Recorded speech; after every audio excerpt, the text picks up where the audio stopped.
How's that, folks? Are we now live? Is this working? We're having some difficulties here. What is going on? I am making sure. We seem to be having some slight technical difficulties, hoping you're still with me.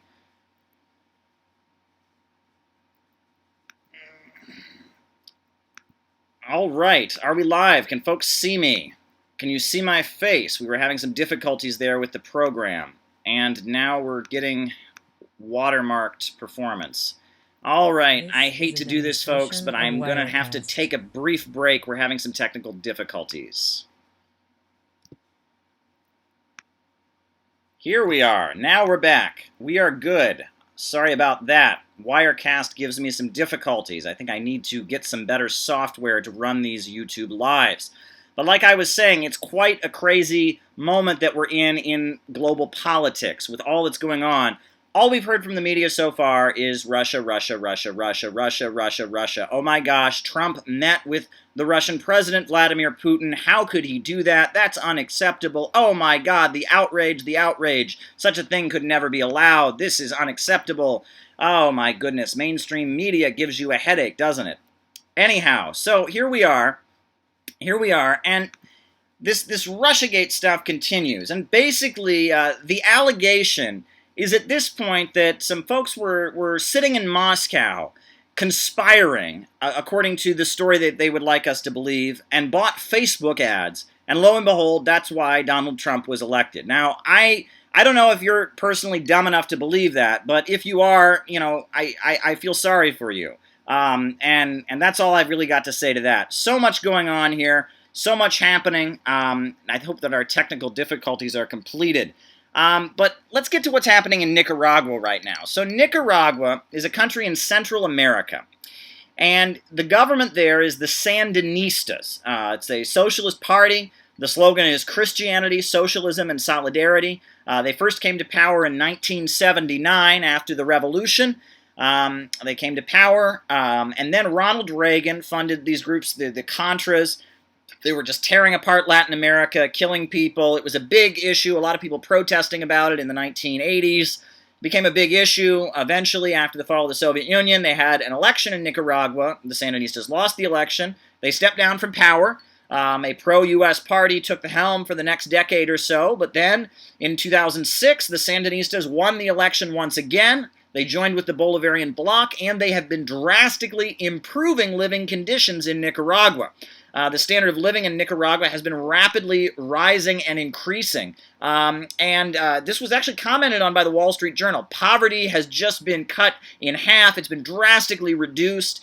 We've seen a rise in employment. The World Happiness Index, which is something that the World Health Organization and the United Nations keeps track of, pointed out how much happier the people of Nicaragua were as a result of the policies of the Sandinistas. And basically, the Sandinistas, they've basically joined Nicaragua into the new Silk Road, the One Belt, One Road initiative out of China. And the Chinese are looking to build an alternative to the Panama Canal through Nicaragua. The idea is that, you know, we know that the Panama Canal, technically the USA is obligated to just let anyone go through it.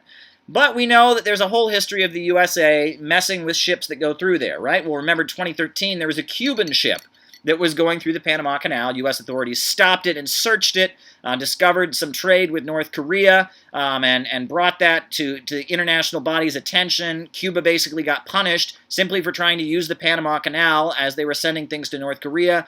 We know that the US's control over the Panama Canal gives them a level of maritime hegemony that is very key. So China is saying, look, they want to build their own alternative to the Panama Canal in Nicaragua, a country that is aligned with them and is part of this kind of global axis of resistance. It's, you know, a Bolivarian government, a Sandinista government. As a result, you know, Nicaragua's economy has been booming. The Sandinista government's been helping a lot of Nicaraguans to start their own businesses. That's one of their policies. They have state-controlled industries. They have government control over the economy, but they've been enabling a lot of small businesses to be formed. It's kind of a new day in Nicaragua. So, not surprisingly, when they went to go reform the Social Security laws, there were riots that broke out and student protests, and the place went crazy. And so the government, Daniel Ortega, they gave in. They said, look, you don't like this new Social Security law, students? Fine. They gave in to the protesters' demands. They said, look, most of the people here favor it, but this very violent minority of students don't favor it. So they gave in to the protesters. It wasn't enough, and now we see a lot of these protests are not even students. A lot of these protesters in Nicaragua are drug cartels brought in from other parts of Latin America. These drug gangs are basically being paid to come into Nicaragua and raise utter chaos. The place is not doing well right now as there's riots in the streets. But then the 19th, earlier this week, Thursday, was the anniversary of the Sandinista revolution. And we just saw a huge outpouring, just a huge demonstration of people supporting the socialist government. And this demonstration supporting the government was far, far, far bigger than any of these anti-government protests that are getting publicity in American media. Far bigger. I mean, just mass demonstrations, outpouring supporting the government. Yesterday, we saw big protests demanding justice for the victims of these terrorists. And essentially, U.S. media is trying to foment unrest in Nicaragua to bring down the Sandinista government because they see the Sandinista government as an ally of Russia, as an ally of China, as building socialism in Central America, as developing Nicaragua, not keeping it in a state of poverty. We've got a mini color revolution, a George Soros, Ford Foundation, National Endowment for Democracy color revolution with students going out to protest the Nicaraguan government and drug cartels running through the country. Meanwhile, we see a very, very popular government, the Sandinistas, trying to hold back this chaos in the streets and keep the society intact. Very, very crazy. So what's going on here in the comments section? We've got someone says Nightwing. I'm not sure what Nightwing means. I see Libertas Eternata saying down with capitalism. Free market, private property, individualism, freedom, says Nightwing. Greetings, comrades. Ollie Man says social democracy. Someone else says slavery with extra steps. I don't know what people are talking about. They're just kind of throwing out ideas, a stream of consciousness. I like it. I appreciate it. Keep talking. It's a crazy day, right? This is Sunday afternoon. People are wondering what is going to happen with Julian Assange. Now, this is very, very serious. Now, Julian Assange, let's keep in mind, he's not Edward Snowden. He's not Chelsea Manning. Julian Assange is someone, he has not leaked classified information. Keep in mind, Julian Assange never worked for the U.S. government. He's not a government employee. All he did was publish. Julian Assange and WikiLeaks are publishers, and they published classified material. And we now understand that Julian Assange is on the verge of being handed over to U.S. authorities, possibly, or being handed over to British authorities. For all he has done is publish. And if they were to actually prosecute Julian Assange in the United States for publishing that material, that would be unprecedented. And that would basically open up all kinds of media outlets in the United States to prosecution. Never before have they prosecuted anyone for publishing. The New York Times, they published the Pentagon Papers. They didn't prosecute the New York Times for that. There was a lawsuit. They tried to keep him from doing it, but they weren't prosecuted for it, right? They don't prosecute the publisher. They do punish and prosecute and imprison leakers. If you work for the U.S. government and you leak classified information, yes, Chelsea Manning, and we can go down the line. A lot of people have been, imprisoned for leaking classified information. But this would be the first time that we've seen them go after someone for simply publishing classified information. And that opens a very slippery slope, because the question becomes, how do you, as a publisher or as a journalist, if someone tells you something, someone in the government tells you something, how do you know whether it's classified or not, right? You don't know for a fact that it's classified. So this opens, if they are to imprison Julian Assange, if they are to lock him up, someone who's not a citizen of the United States, mind you, someone who's not been operating within U.S. borders, if they are to lock up Julian Assange simply for publishing documents, that'll be huge. That'll be a huge chill effect on journalists in the United States, and that'll be a clampdown from the deep state that people haven't seen before. Now, a lot of talk going on here. Someone says Manning equals hero. Yes, a lot of people feel that way. I mean, Chelsea Manning revealed war crimes that were being committed. The fact that these people were being slaughtered by U.S. troops, released footage of what was happening. And revealed that war crimes are going on. Now, Assange is also a victim of the counter-revolution of Lenin Moreno, says etatist. Now, I'm not ready to call it full counter-revolution, but a lot of people, including the former president of Ecuador, Correa, who's now facing these corruption charges, a lot of them feel that Lenin Moreno is not on the side of Bolivarianism, not on the side of the revolution, that he's working with the United States. That's the strong feeling, is that the Ecuadorian upsurge, the socialist revolution that really made Ecuador what it is today and really, brought them out of poverty, that revolution, as people understand it, is being betrayed by Lenin Moreno. That is the feeling that a lot of people, not just around the world, but also in Ecuador itself, have.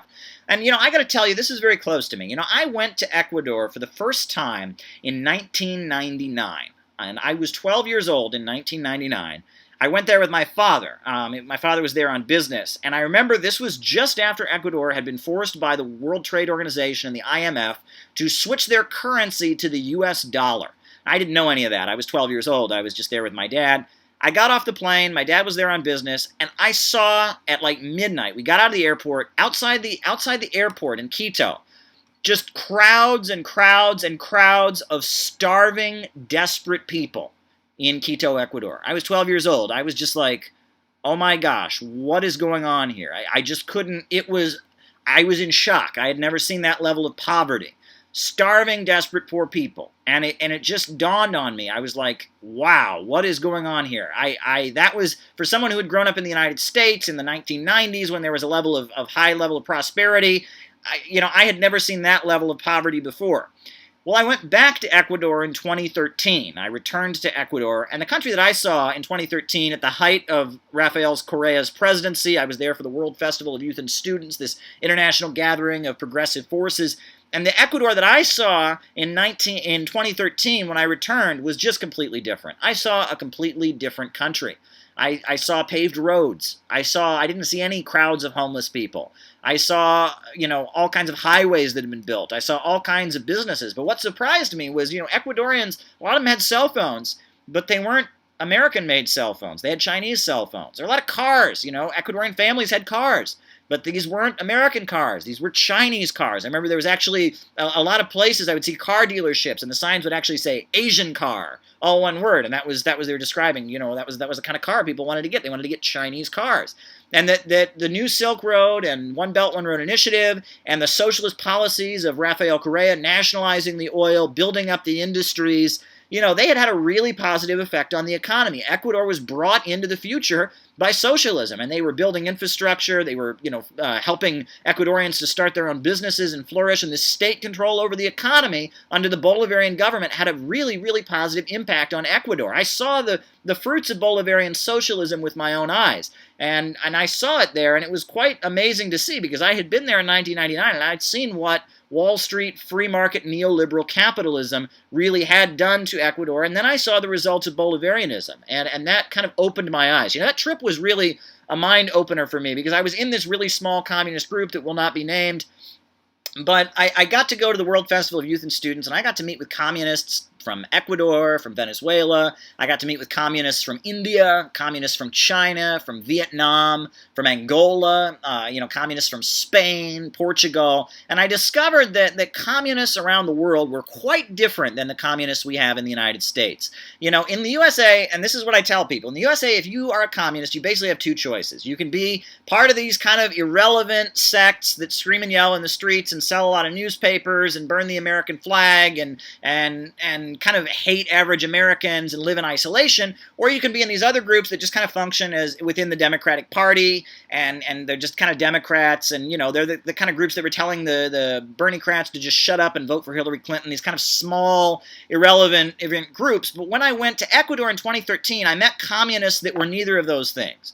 Right? The communists in India, the communists in Ecuador, the communists in Zimbabwe and Angola, these folks are serious revolutionaries. You talk to them, they can talk to you about Marx and Lenin up and down. They haven't given up on socialism whatsoever, but they're also not irrelevant. These people have members of parliament elected. They have huge swaths of territory that they control. There's neighborhoods and cities that are under the dominion of communists, and they have a very clear, worked out plan of how they can move their country towards socialism, how they can continue the construction of socialism in those countries. And that was really meaningful for me because I was in this group that was really one of these ultra-left groups that screamed and yelled and staged little rallies and was trying to be king of the protest cage. And I wanted to be more than that. And I saw communists from around the world at this World Festival of Youth and Students, this gathering that happens every 4 years. And I met, the real deal. I met what communists actually are in most of the world, which is a very serious political force in their country trying to change things. And so the World Festival of Youth and Students in 2013, life-changing experience. I learned so much. But then, I went back to the next World Festival of Youth and Students I had the honor of reporting on as a journalist for RT, the World Festival of Youth and Students held in Sochi in Russia last year in October. And that was also a life-changing experience because while the World Festival of Youth and Students of 2013 had been focused on Latin America and the struggles going on there, the World Festival of Youth and Students in Sochi was really dedicated to, showing what's happening on the Eurasian continent and what's happening with the Belt and Road Initiative and how they are building infrastructure in places like Kazakhstan and how they're, the Chinese Communist Party and the Russian government and the Eurasian Economic Bloc and all kinds of efforts are being made to raise people up out of poverty and to control the economy, and that in Eurasia this is really like a golden era. Like you look at the map, right? They talk about the Far East in Russia, right? There's this big swath of territory, the Far East, right? You talk Central Asia, these countries you never hear anything about, Uzbekistan, right? All these countries right now, it's like a golden era. That's what Aysel Toji said Aysel Toji said this when he was speaking at the Valdi Discussion Club. This is basically like a golden era. These countries are entering the future as part of an alliance with Russia and China, building up industries, developing technology, railways are being constructed, power plants are being constructed. I mean, these kind of rural villages that have been isolated from so much of the developing world are now, getting electricity and running water and technology. Exciting things are happening in Eurasia. I mean, this is really, really a big change that's happening. And I learned that from the World Festival of Youth and Students in Sochi. I saw what was taking place and how this alliance between Russia and China to develop the world and to bring economic development and challenge like the dominance of Wall Street monopolism is very, very important. So, these festivals were very key, and it makes me worried. I'm very worried when I see what's going on with Lenin Moreno and Ecuador and all of this. And Julian Assange, there's essentially a struggle to control the media right now, to control the means of information and make sure that the Wall Street imperialists keep crafting information the way that they want. Now, someone's asking me, Comrade Samuel is asking me, what do you think of the new president of Mexico? Will he keep diplomacy with the U.S. or will he not? Well, let's remember all that we have seen right now. All we've seen right now is what the president of Mexico has said, right? We haven't seen any actions, and you cannot judge a politician by what they say. You can't do it. You have to judge a politician by what they actually do, what they actually achieve in the real world. And so all we can judge AMLO by now at this point is the fact that he's won, the fact that he's taken office, the fact that he's talking about renegotiating NAFTA, the fact that he's talking about building infrastructure, the fact that he's going to solve the drug problem by ending the war on drugs and actually, figure out how to resolve the drug crisis in Mexico with the drug gangs. He has promised to do a lot of good things. It's a new day in Mexico. This was very much a repudiation of neoliberalism and the free market policies that have been imposed on Mexico by the IMF, the World Bank, by NAFTA. But that's all we know. He hasn't done anything yet, right? And that people can make promises. People can say they're going to do things. But at the end of the day, the judge, it's about what they actually achieve. And sometimes, let's remember, there are politicians that don't really say very much, but actually end up achieving much, right? Abraham Lincoln came to office saying he did not want to abolish slavery, that he just wanted to stop slavery from expanding. And he even, toward the end of his life, he said if he could have not freed a single slave, he would have done it. But ultimately, Abraham Lincoln presided over the Second American Revolution, the smashing of the slaveocracy. Right? Maybe he didn't want to. Maybe it was reluctant, but ultimately Abraham Lincoln was forced to end slavery, right? Hugo Chavez came to office on a platform of saying that he believed in neither capitalism or socialism.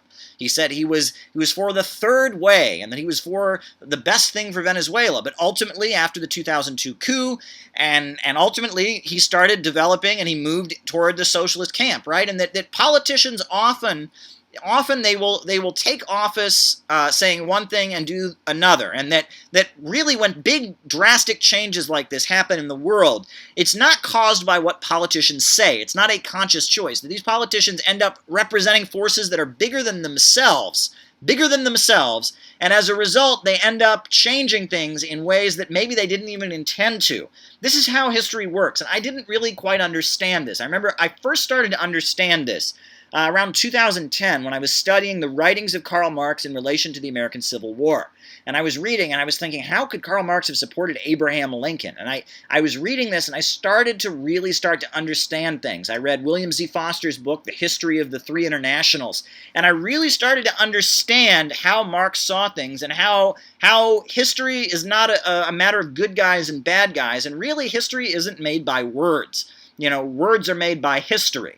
And that really kind of was definitive for me. And that's what we have to look at. The reason that Venezuela went the way it did is because Hugo Chavez ended up representing forces bigger than himself. He ended up representing the aspirations of the working people of Venezuela, some of the capitalists of Venezuela that wanted to break out of Wall Street imperialism. And so ultimately, maybe at the beginning he didn't actually want socialism, but he was forced to end up moving Venezuela in a socialist direction. Lincoln said he didn't want to free a single slave, but he was forced to do it by the wheels of history. And that, meanwhile, Salvador Allende said he did want socialism, and he tried to nationalize industries, but he got toppled. And that the balance of forces ultimately determines what actually gets done in the world. It's not about the will. It's not about what people just aspire to carry out. It's about the way the world is moving, what forces are clashing, groups struggling for power. It's about the economy. That's how the world really is, and that generally these clashes break out, and progressive forces battle reactionary forces, but it's never as simple as you think. Now, Sky says to me, yeah, Marx's 18th Brumaire was eye-opening for me in this regard. Well, I have to show you something. I really have to show you something. I'm going to drink some of this beverage that I will not name, and then I will show you something that I saw today. So, today I'm opening the Wall Street Journal Weekend Review. Opening it up, right? And what do I see in the Wall Street Journal Weekend Review? What have they got for me? Well, we've got, so if you can see that, they've got, this is the cover page, we've got Trump's Industrial Revolution. And I think, if you read it, the opening of it, and this is very, very important, it says, he is using federal government to direct which industries prosper and which industries don't. And then it goes on to say, American presidents have traditionally resisted this as picking winners. And this is what I've been trying to tell people all along about the Trump presidency, that Trump is aspiring to be a bonapartist figure. He is aspiring to represent one section of American capitalism, one section of the American businessmen, one section of the American elite against others, and to battle on their behalf, and to use the government, and to use state power to battle on the behalf of one group of capitalists against another. And this is bonapartism, and this is what happens when there is a crisis of capitalism. Usually, the capitalists like kind of a rule by consensus. They respect each other. They try to keep the government hands off, and just kind of, they just want to do things the way that they like them, and they want the government to kind of represent all of the capitalists. But when there's a crisis, you get battles among the ruling class over profits, and they all want to use the state to resolve the crisis, and they all want the crisis to be resolved. They want stability to return. They want the rate of profits to increase. However, they all want it done at somebody else's expense, and the only way they can resolve the crisis is by punishing one group of capitalists, and they all want it to be the other group of capitalists. But we see now, and you could really call what Trump is doing tariff bonapartism, and it's not just about China, mind you. The target is China, but he's tariffing other countries. South Korea, for example, that country actually has not a tariff imposed on them, but a quota. A quota is being imposed on the South Korean steel industry. So only a certain amount of steel from South Korea can actually be imported into the United States, and then it's cut off. It's not that they pay a tariff. It's not that they pay a fine. It's actually cut off. It's a quota on South Korean steel. Now, this is Trump. He is rewarding certain businesses and helping them by putting up tariffs and quotas, and he's punishing certain other businesses. Jeff Bezos, the head of Amazon, who I guess on paper is the richest man in the United States, according to some calculations. Now, he clearly doesn't like Trump. Trump doesn't like Bezos. Bezos doesn't like Trump. Bezos owns the Washington Post, and it's pretty clear there's a battle within American capital, and Trump does not like Bezos. Bezos does not like Trump. But there are other sections of American capital that are very friendly to Donald Trump, and this is a bonapartist fight within the elite circles of power in the United States, and that Trump represents one faction, and he's duking it out with another faction as they try to resolve the crisis. The only way to resolve the crisis is to cut into the profits of some capitalists, and quite a dynamic turning of events. This is bonapartism in the 21st century, the 18th Brumaire playing itself out. So now Sky says, so is Trump's populism just a reflection of tariff bonapartism, or is it just a facade? Well, populism, keep in mind, populism is saying that you advocate for the common man against an elite, and that's just a staple of politics. Historically, populism has been left-wing. Right now, we're seeing Trump and what you might be calling a right-wing populism, a right-wing populist appeal, but historically, populism has been left-wing, and it's been a left-wing kind of thing, but, right-wing populism exists as well. But populism is a rhetorical technique. It's what people say. It's not a policy. And that this tariff bonapartism, where he's favoring some capitalists over others, using trade policies and tariffs to favor some over the others, it scares the crap out of the people of the Wall Street Journal. They don't want a president to have that kind of power.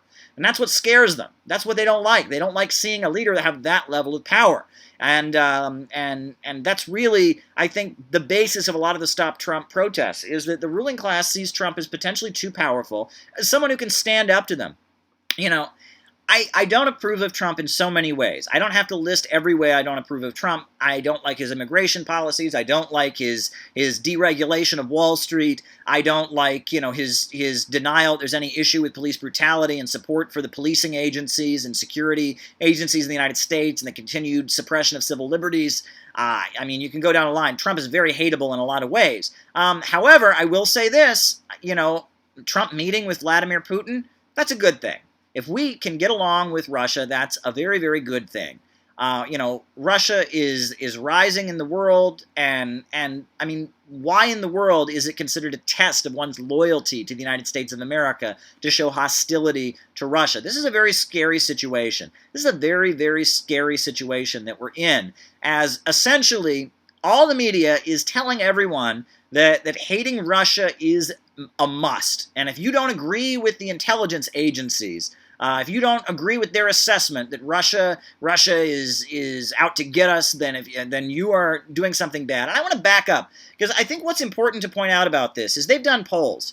71% of Republicans say that they have no problem with Donald Trump meeting with Russia.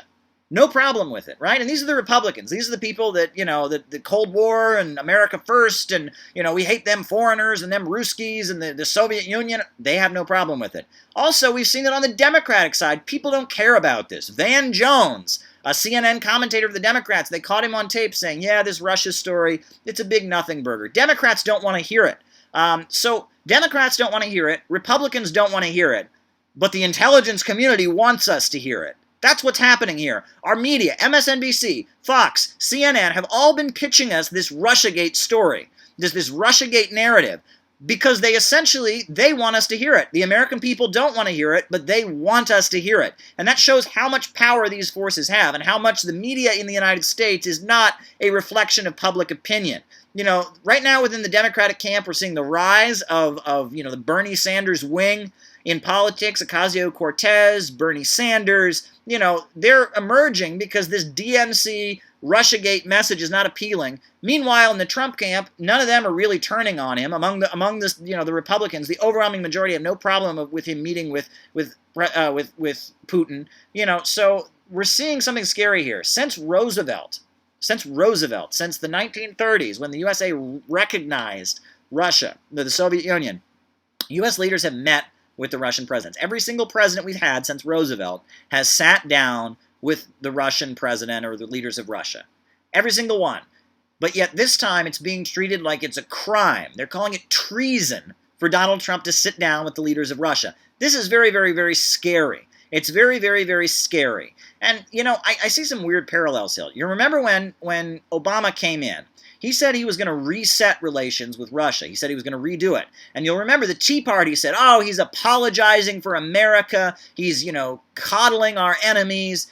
And the Tea Party objected to it. And there were all these crazy Tea Party protests, mainly directed against the healthcare law. But there was a whole lot of it. He's apologizing for America. He bows before the Saudi king. It was like Obama was a traitor because he met with Vladimir Putin and tried to reset relations.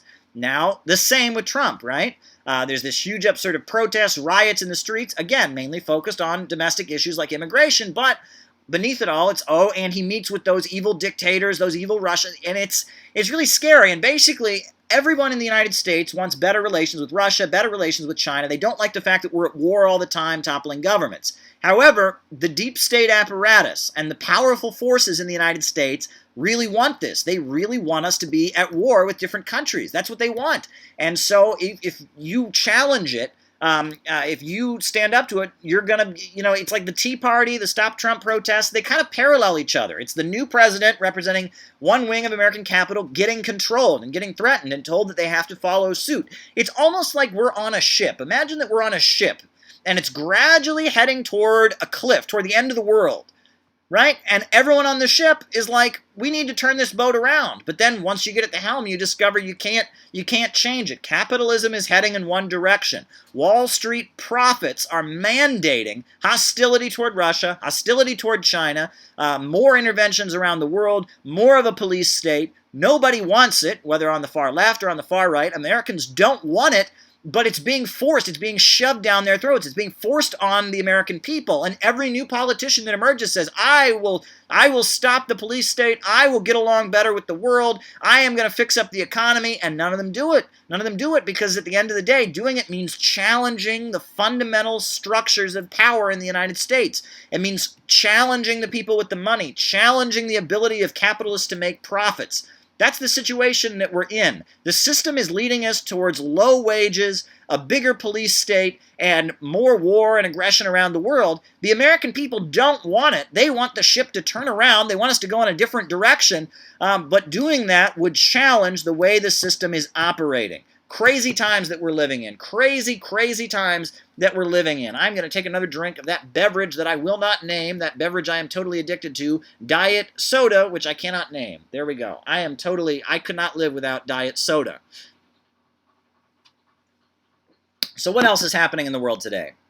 What else is going on? So someone says Putin is homophobic.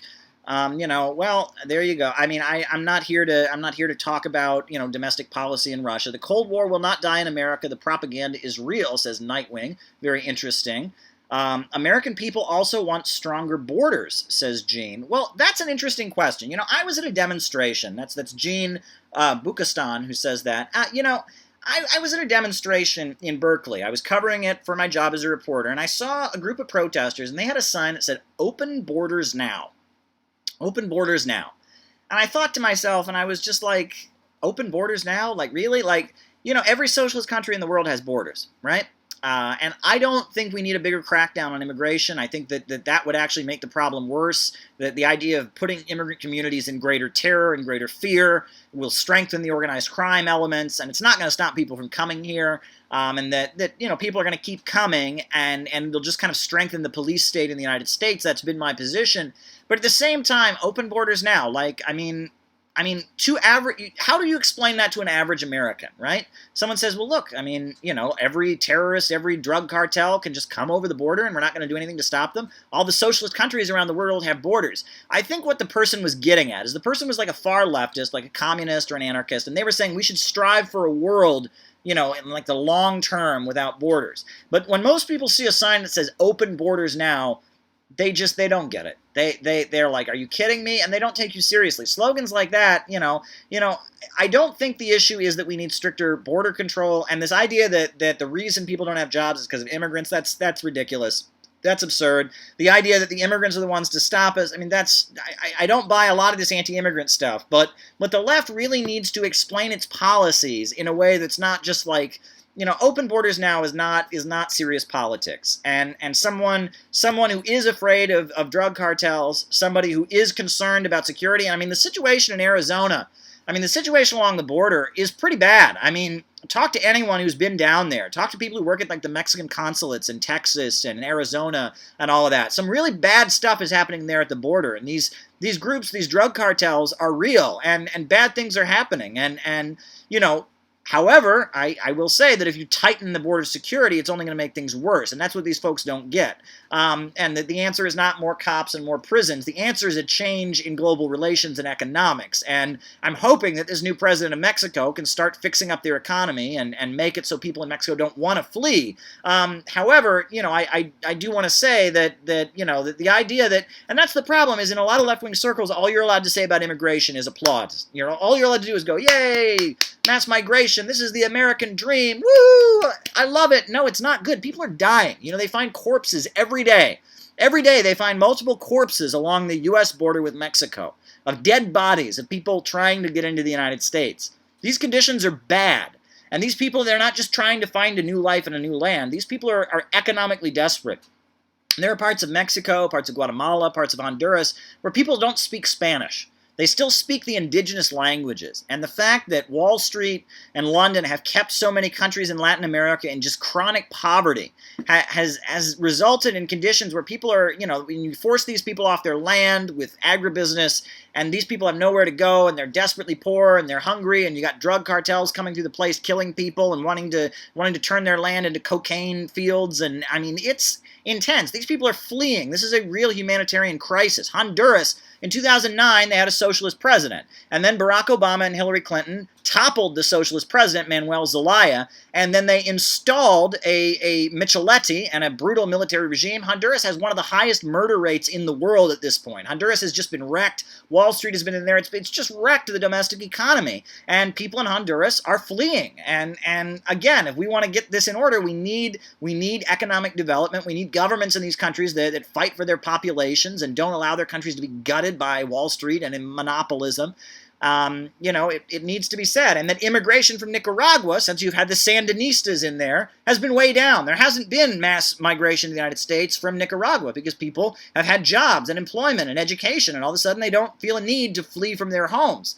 And now, what do you see? You don't see the USA embracing the government of Nicaragua and saying, oh, good, now people aren't fleeing the USA. It's the opposite. Now you see Wall Street and London fomenting protests and unrest and trying to tear down the Sandinista government. Why? Because imperialism does not want development. It wants to keep the entire world poor. It wants to drive the first world into poverty. It wants to grind the third world deeper into poverty, keep the entire world poor so that Wall Street and London can stay rich. It's monopolism. It's capitalism in its monopoly stage, with the big bankers and monopolists driving the world into greater poverty, creating one global financial empire. That's the reality of what Wall Street and the imperialists are doing, and that's why we're in this crisis. And especially now with the computer revolution, they don't need assembly line workers anymore. They don't need assembly line workers. They don't need industrial workers any longer, right? They've got computers that can do it. So now they're openly talking about reducing the human population, overpopulation, right? That's what they're all talking about. There's just too many people out there. They don't need us anymore. This is a scary situation. We are in the middle of what you could call a civilization crisis. So there was a time when, you know, for most of human history, we were hunter-gatherers. We were hunting and gathering. We were just hunting and gathering. We killed animals. We gathered fruits and nuts. That's how humans lived. And pretty soon, over the course of thousands and thousands of years, we got too good at it, right? We developed spears to hunt the animals. We knew patterns in how these fruits and nuts were growing, and we got to be too good at it. And we got to be so good at hunting and gathering that there was a scarcity, right? That the human population started to increase, and then there was a scarcity of fruits and nuts and of animals to kill because we were so good at it. And on top of that, we were having more children because we were so good at it. And so the human population increased, and we entered what you could call a civilization crisis. Because the old system of hunting and gathering, that kind of economy of tribes roaming around the human, you know, the planet Earth, hunting and gathering, it didn't work anymore. We had, with our human brilliance and creativity, we had gotten to the point that hunting and gathering was not sustainable. And so I can bet you people were starving to death. And I can bet you people were desperate and trying to figure things out. But then the solution came. Ultimately, the solution emerged, and the solution was the dawn of agriculture, right? And the private ownership of land.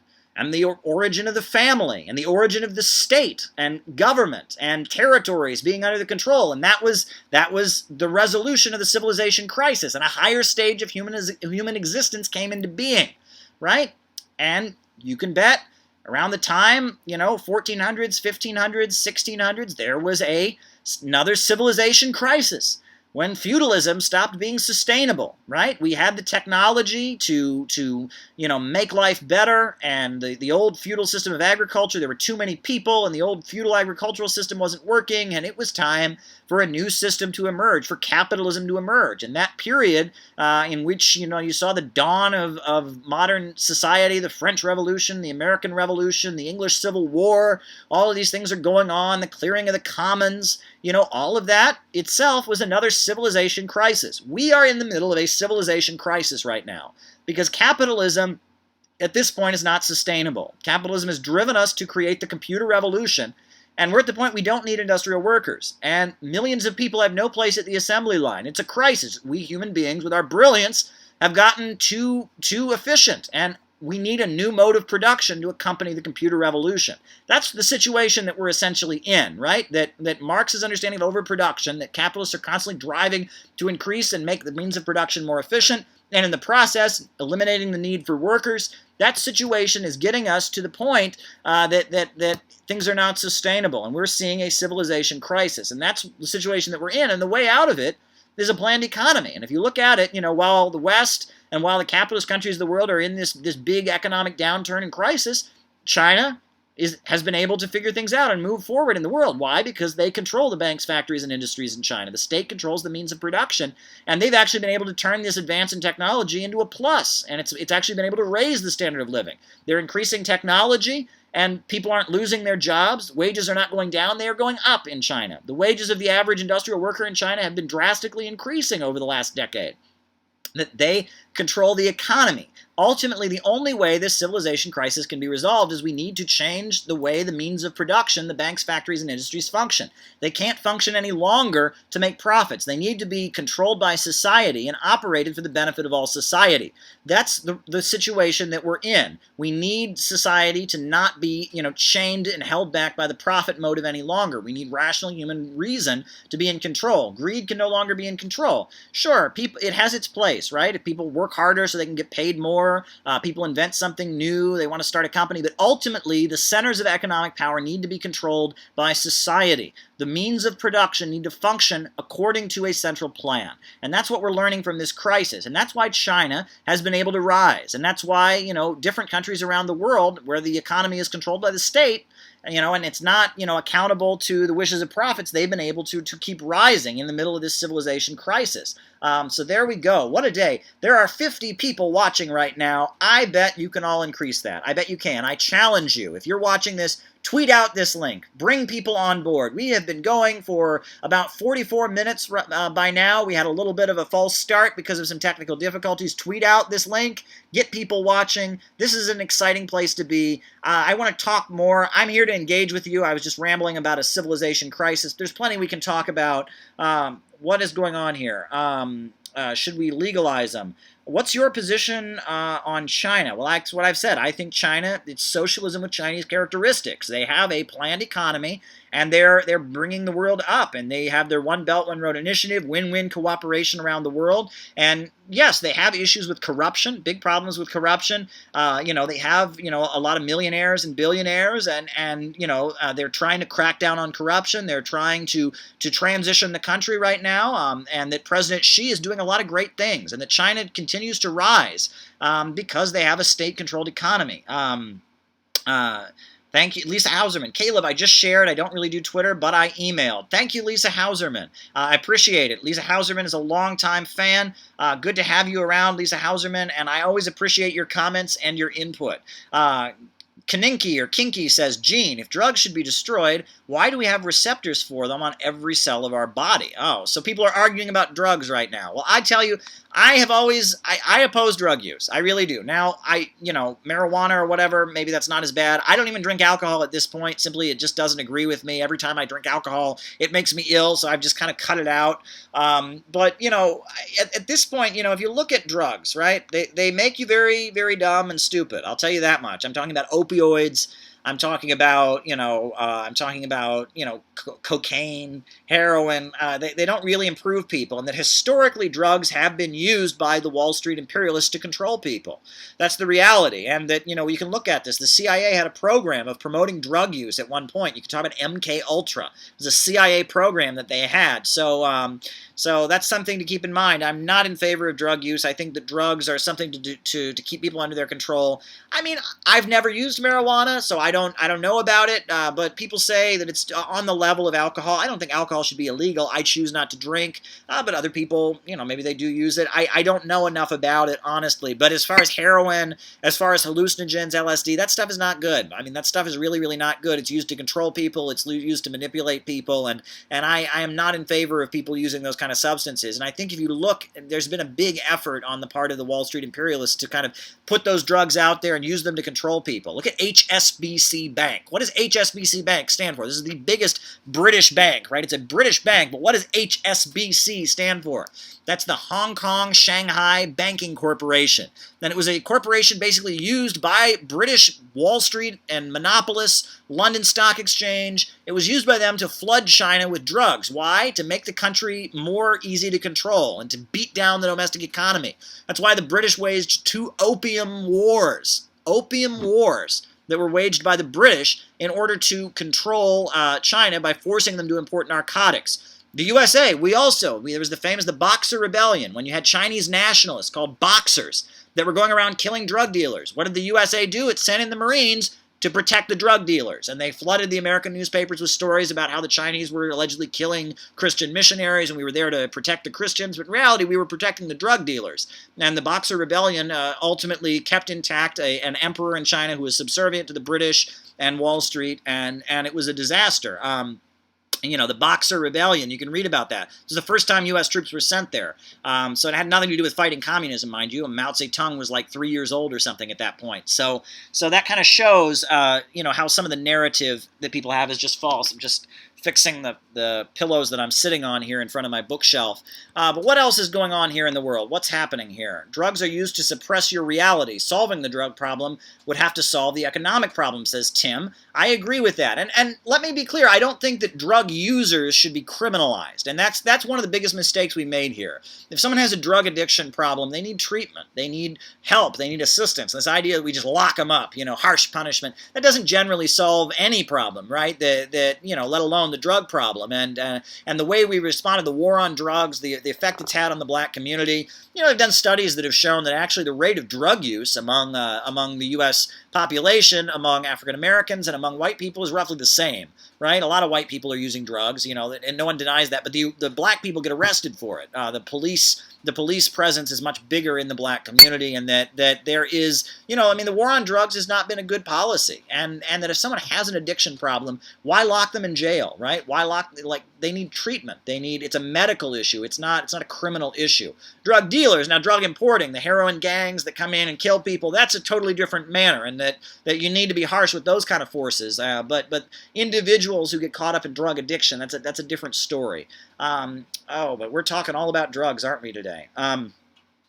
Hey, Caleb, Republican Socialist, is that an oxymoron? Well, not in Ireland. I know there's the Irish Republican Socialist Party, and that Irish Republicans, that was considered a socialist thing, and that originally, and I actually was going to get to this later, but I'll get into it now after I take another drink of water, or not water, the beverage that I will not name.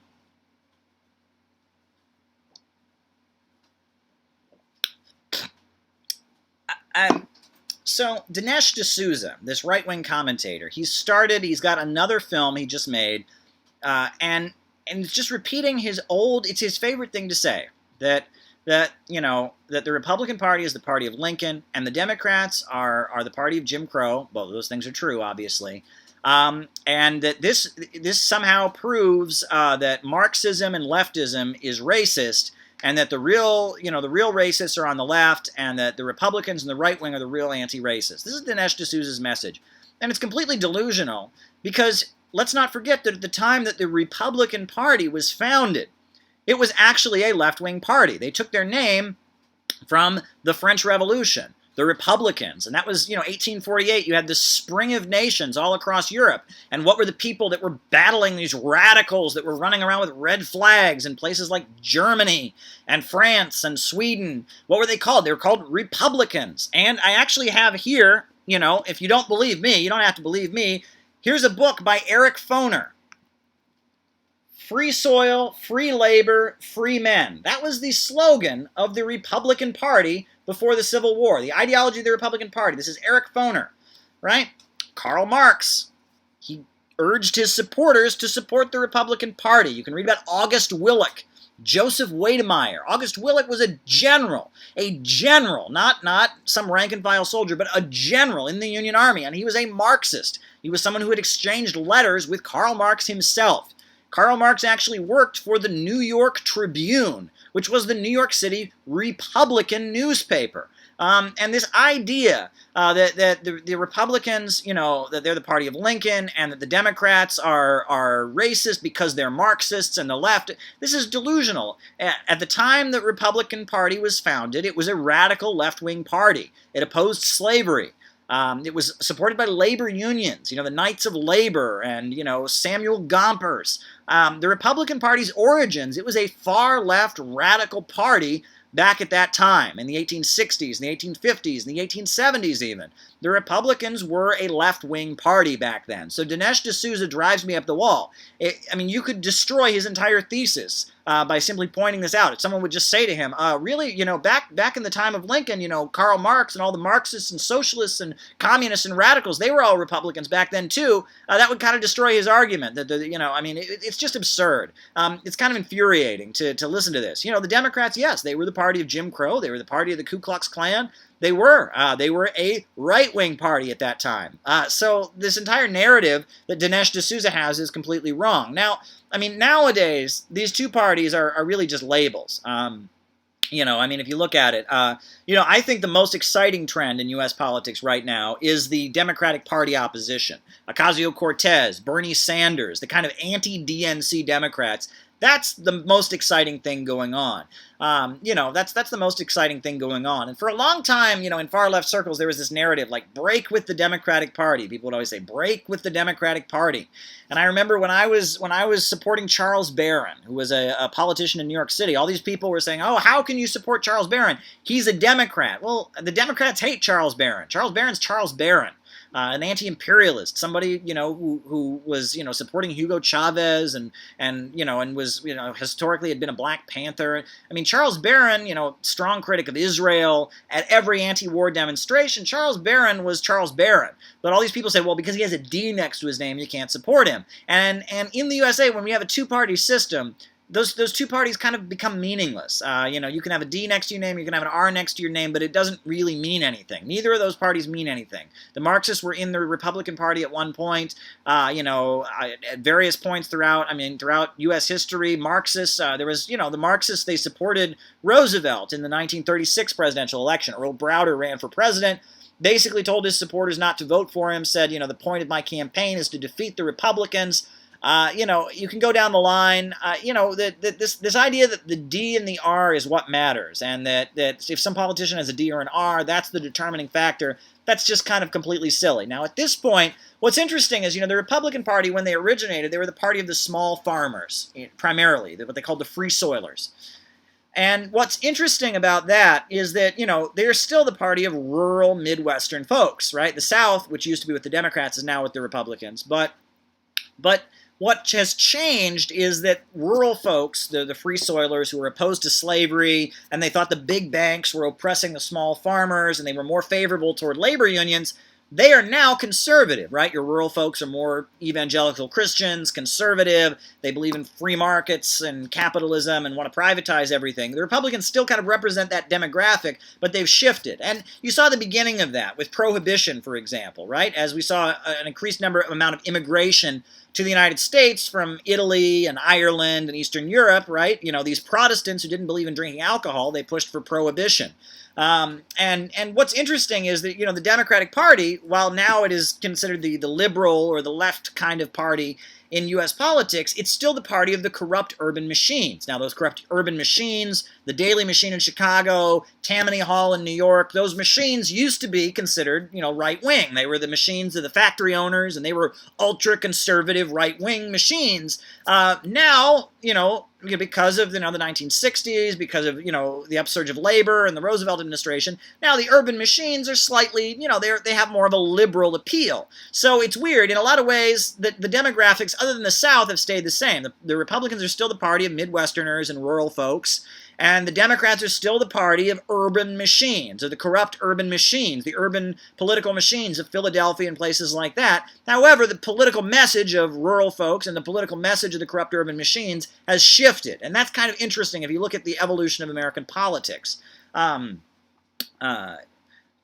Tim is asking me a question about, do I think open source software development as a pseudo-social means of production? I think it's very, very exciting. And I think that open source and all of that is the way of the future.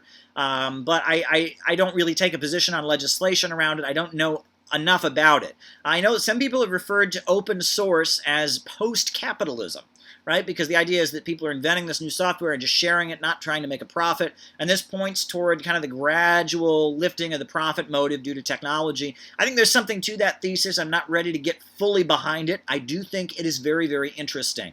Now, TJ Hughes, what is your opinion on the current geopolitical situation in Syria? Very interesting. It looks like the Syrian government is winning and has won.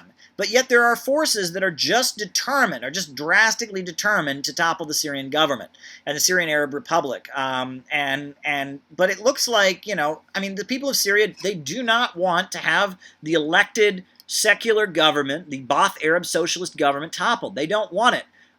There are a whole bunch of foreign fighters there that have been shipped in from other countries. There are a lot of Islamic fundamentalists that have been shipped in, Wahhabi extremists. I shouldn't really call them Islamic, but that's a whole other conversation. There is a big effort on the part of a lot of international bodies, of Saudi Arabia, Wall Street, London, France, to topple the Syrian government. However, it looks like that's just not going to happen. But they're determined. They're determined. And with this, the constant allegations about the use of chemical weapons. Meanwhile, right, there's a lot of difficulty proving these allegations against the Syrian government about chemical weapons. Meanwhile, throughout the entire war, the rebels, the revolutionaries that mainstream media is always talking about, throughout the entire war, they've been using chemical weapons. The people that the West is supporting, the people who would become the government if the Syrian government were to fall, the opposition are using chemical weapons, right? But no one talks about that. That's not important, right? But we think that the Syrian government has been using chemical weapons. The reports just, there's a lot of holes in the allegations. It's really not been substantially proven. However, let's not talk about that. That's the message of the media, right? It shows the sheer hypocrisy. And it's like, and they're always trying to pluck our heartstrings with another allegation about a gas attack or a chemical attack. At this time, if you read these OPCW reports, which interestingly, when the allegations are being made, they make the front page. It's like, oh my gosh, look at Assad. Assad is killing his own people. We must invade now to rescue those poor people. Oh, what? You're against the war? Are you an Assad apologist? He's a mass murderer. Don't you understand? It's this explosive, over-the-top atmosphere that's created. But then, as the OPCW reports, this latest one, they can't find any evidence that this attack even happened. The forces on the ground, they haven't found any samples that say it actually happened. You look at the evidence around these attacks, things are starting to show that the story that you're getting from mainstream media isn't what it is. And even a lot of these international bodies are saying, yeah, well, actually, it's not as clear as we thought it was. There's one OPCW report that blamed an attack on the Syrian government. They never actually visited the site of the attack. They just got handed to them a sample. A sample was given to them by who? By the White Helmets, a group that's like been embedded with the al-Nusra terrorists, has ties to all kinds of al-Qaeda-linked extremists, and they gave the OPCW a piece of soil or something, and they said, oh, look, we found this there, yeah, oh, trust us, we got it there. I mean, we're basically trying to overthrow the Syrian government, and we would go around making propaganda against the Syrian government. We totally have an agenda, but here's a piece of soil, just believe us. Yeah, we'll believe us. Meanwhile, this more recent incident, we have the OPCW, and they say they can't actually find any evidence that this happened. Right? You got to look at these reports. I mean, this is crazy stuff that we're seeing here. But what else are people talking about?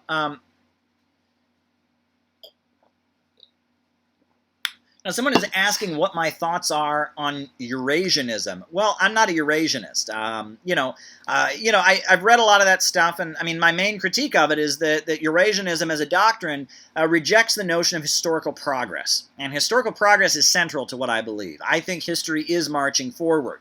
Now, there is something to be said. Now, those who advocate Eurasianism, they argue basically that capitalism is more tied in with the West because of the oceans and because of like the British and Navy dominance, and that's kind of interesting, and that because the peoples of Russia and China are more landlocked, that they've developed more of a collective and a more constructive building up attitude. There may be a grain of truth in that. I don't really know, but I'm not a Eurasianist. I mean, my views are more or less Marxist. I believe in historical progress. I believe in the problems of capitalism. And I maintain views that are more rooted in dialectical materialism. But I don't think that Eurasianists are the enemy. And I think that this notion that those who advocate Eurasianism are like Nazis or something is pretty ridiculous. And that there's this hysteria.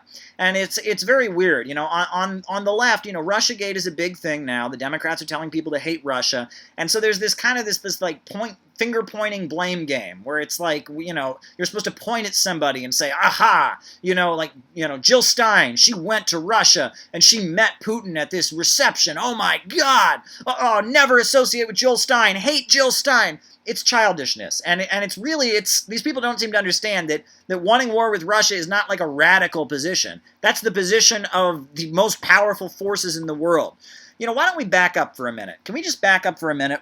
Why is it that Wall Street wants war with Russia? What's this about, right? It's because Russia exists. No, I mean it's that simple.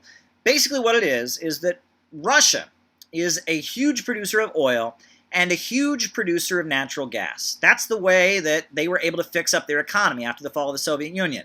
It was just utter chaos, mass unemployment, starvation, just all kinds of bad things were happening in the 1990s. People were just miserable, sex trafficking, huge skyrocketing rates of crime. But then, 1999, you had Vladimir Putin come in, and he had written in his college thesis about the creation of national champions and the creation of gigantic oil and natural gas companies that would be utilized to stabilize the economy and fix up the economy in the aftermath of the fall of the Soviet Union.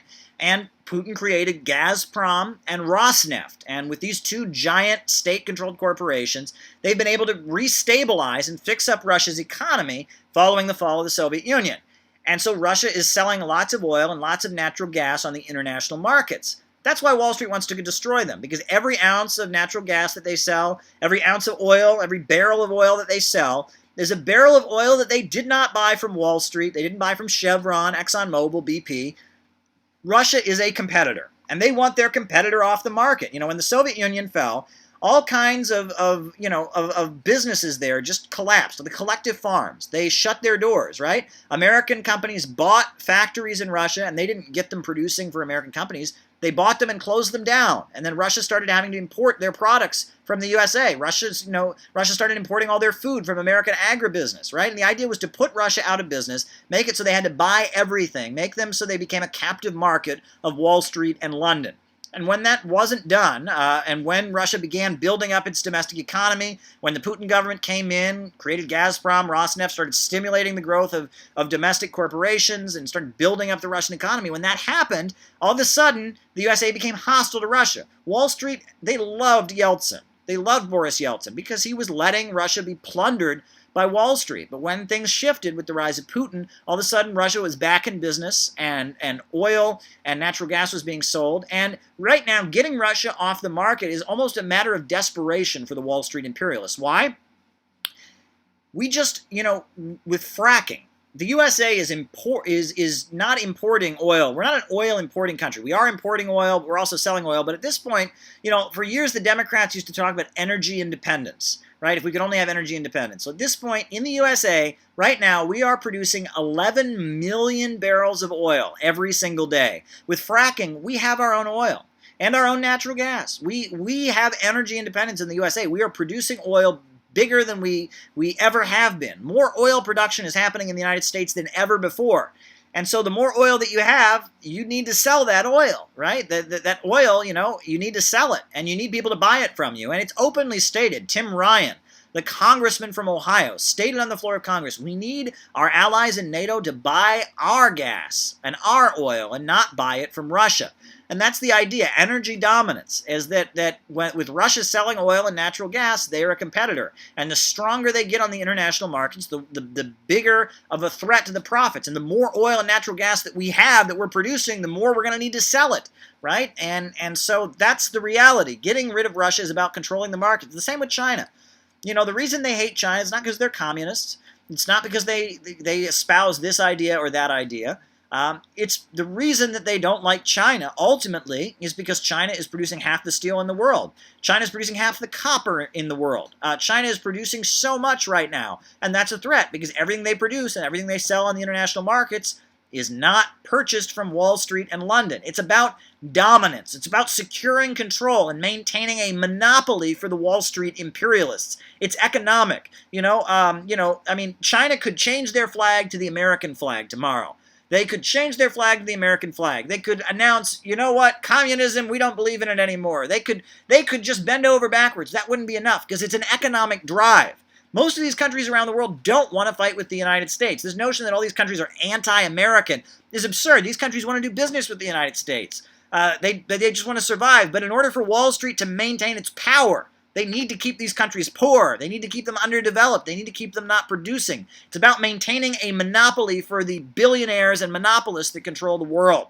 And that's what this is about. And that's the issue, is that this is about maintaining a monopoly, maintaining countries, keeping them poor, keeping them underdeveloped, keeping them from having their own industries so that they can remain captive markets for the Wall Street imperialists, for these big bankers and global monopolist imperialists, the people that run the IMF and the World Bank. It's about keeping the world poor so Wall Street and London can stay rich. And that's the same thing they're doing to the United States right now. Right?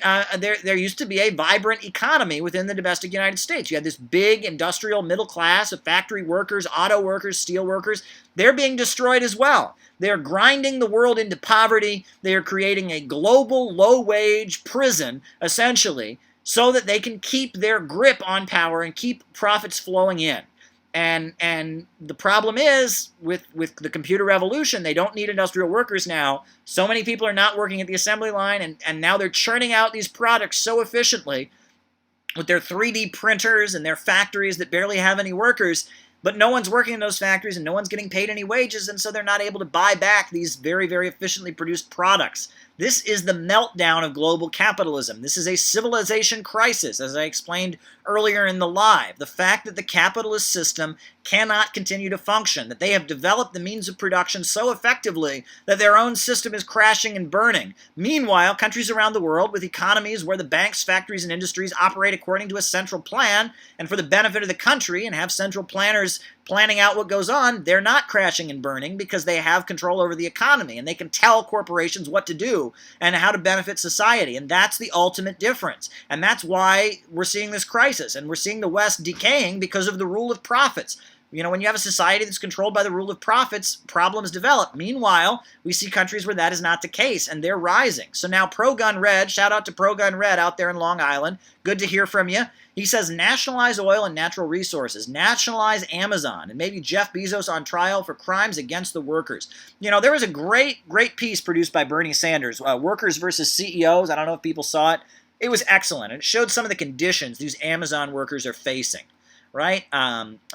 It's horrendous, right? And what's going on here? All these states, right? Iowa, Kansas, New Jersey, all these places around the country that are producing huge amounts of oil, huge amounts of natural gas. The people are very, very poor, right? There's a boom on the energy markets right now. The oil prices are up to 70. They're up to $80 a barrel last week. But yet, if you live in one of these states where this boom is happening, if you're living in South Dakota or North Dakota, if you're living in Minnesota, if you're living in Wisconsin, right? Your state is making more money for Wall Street than ever before. Your state is churning oil onto the international markets. It's churning natural gas onto the international markets.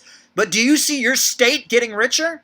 Are the people in your neighborhood any better off? No. Wall Street is getting rich from the oil that is under your feet, from the natural gas that is under your feet. They are making profits hands over foot, but your state is getting poorer. The people in your state, the younger generation in your state is facing, a lifetime working at Walmart, working at one of Jeff Bezos' Amazon sweatshops, working at McDonald's, jobs where they tell you how to sign up for food stamps because they're not even going to bother to pay you enough.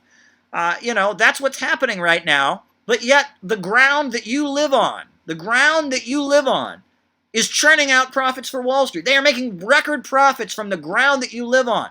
Now, tell me, why do people with names like Rockefeller and Carnegie and DuPont and Rothschild and Vanderbilt, why do they get to own the oil that is underneath your feet? What makes them so special? Why do they get rich from the oil beneath your feet while you and the people in your community are getting poorer? Why? Why? Why? There's no reason for it. This is the irrationality of capitalism, right? We need the oil and the natural gas and the coal and the timber of America to belong to the people of America. That's what needs to happen. We, the people of America, should control the oil and the timber and the coal and the natural gas of America. That's not a radical statement, right? Our country, the land of our country is generating so much profits for Wall Street, especially now with fracking. But yet we, the people of America, are getting poorer. This is not rational. This is insanity. Insanity. Thank you for raising that, pro-gun red out there in Long Island. It needs to be said. We are generating more profits. This would be like, imagine that you were at your job and you started doubling the hours that you worked a week, and your boss said, oh, great, I'm not going to pay you for 2 times the hours. In fact, I'm going to pay you half of what I was paying before, even though you're doing twice as much work. That's what the capitalists are doing right now. They're doing it to Wisconsin, they're doing it to Ohio, they're doing it to Pennsylvania. All these states are making Wall Street rich with their natural resources, and the people there are getting poorer. This is insanity. This is the insanity of capitalism, right? All across the world, people have stood up and they've taken control of their natural resources. They've said that the oil and the natural gas, it ought to belong to the people. And that's what we ought to do here. And in fact, this is not a new concept. It's interesting, Henry George, who was kind of a populist. I wouldn't even call him a socialist necessarily. Henry George, he very famously, he started this movement saying that, the land ought to belong to the people. And I remember, it was one of the rallying cry. The Liberal Democratic Party in the UK, they still sing his song, the land, God gave to us the land, the ground on which we stand. Why should we be beggars with the ballots in our hand? God gave the land to the people. This is an old concept, right? The people ought to control the land on which they live. The natural resources should be used for the benefit of the nation. But this is foreign right now. Crazy times. I don't want to sing too much on here. I'm not a singer. I'm just a talker. Americans don't believe in that. UK here, says Tim. Oh, I'm glad you're along here. Now, Sky says you sound like Moishe Olgin right now. One of the best pamphlets that I've read explaining Marxism was a pamphlet by Moishe Olgin, who was a leader of the Communist Party in New York City in the 1930s. It's called Why Communism Plain Talk on Vital Issues. And it talks just like this. And he explains it. We need literature like that where you just explain things, break it down. This Slovoj Žižek stuff, this complex philosophy, this isn't cutting it. We need to talk Marxism, explain to people how their lives would get better under socialism. That's what people need to hear more than anything. 11 million barrels of oil every single day. The USA oil production has peaked. For years the Democrats, what did they say? They said, oh, the reason we're in all these wars around the world, the reason we're sending a war in Iraq, the reason we have to support Israel, the reason that we're tied up with the Saudis, all that, we just need their oil. We're dependent. We need energy independence, right? All these Democrats used to say that we need energy independence, and if we just put up enough solar panels, my goodness, if we just put up some solar panels, why, we won't have to have any wars anymore. We'll just put up some solar panels. It'll be great. I'm going to put up a solar panel. It's going to be amazing. Well, what happened? We have energy independence now because of hydraulic fracking. Because of hydraulic fracking, we have energy independence. 11 million barrels of oil every single day being produced in the United States. And are we less involved in wars in the Middle East? Oh, no, no, no, no, no. We've got troops in Syria right now. We've got troops in Iraq right now. We are backing the Saudis as they murder people in Yemen, as they just bomb Yemen and commit war crimes. The UN admits they're committing war crimes. People have seen what they're doing, bombing hospitals, bombing schools. We're backing them up. We're putting sanctions on Iran, new sanctions. Trump ripped up the nuclear deal. All kinds of involvement in the Middle East. But why? Why? We have energy independence, right? We don't need their oil, right? Because that's not what it's about, folks. It's not about us needing their oil. It's about dominating the markets. It's about Wall Street beating down any competitors and making sure that no one emerges that can challenge them. Crazy times we're living in. Imperialism, this system of global monopoly capitalism. Now, somebody up here, where was it? It was a couple lines up. They asked me about my thoughts about Cuba. So Cuba is writing a new constitution right now. They're writing a new constitution.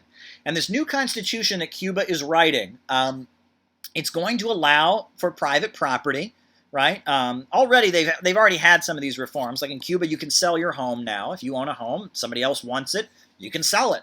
The people are starting small businesses. It's going to mandate that the means of production and the banks, factories, and industries are in the hands of the state.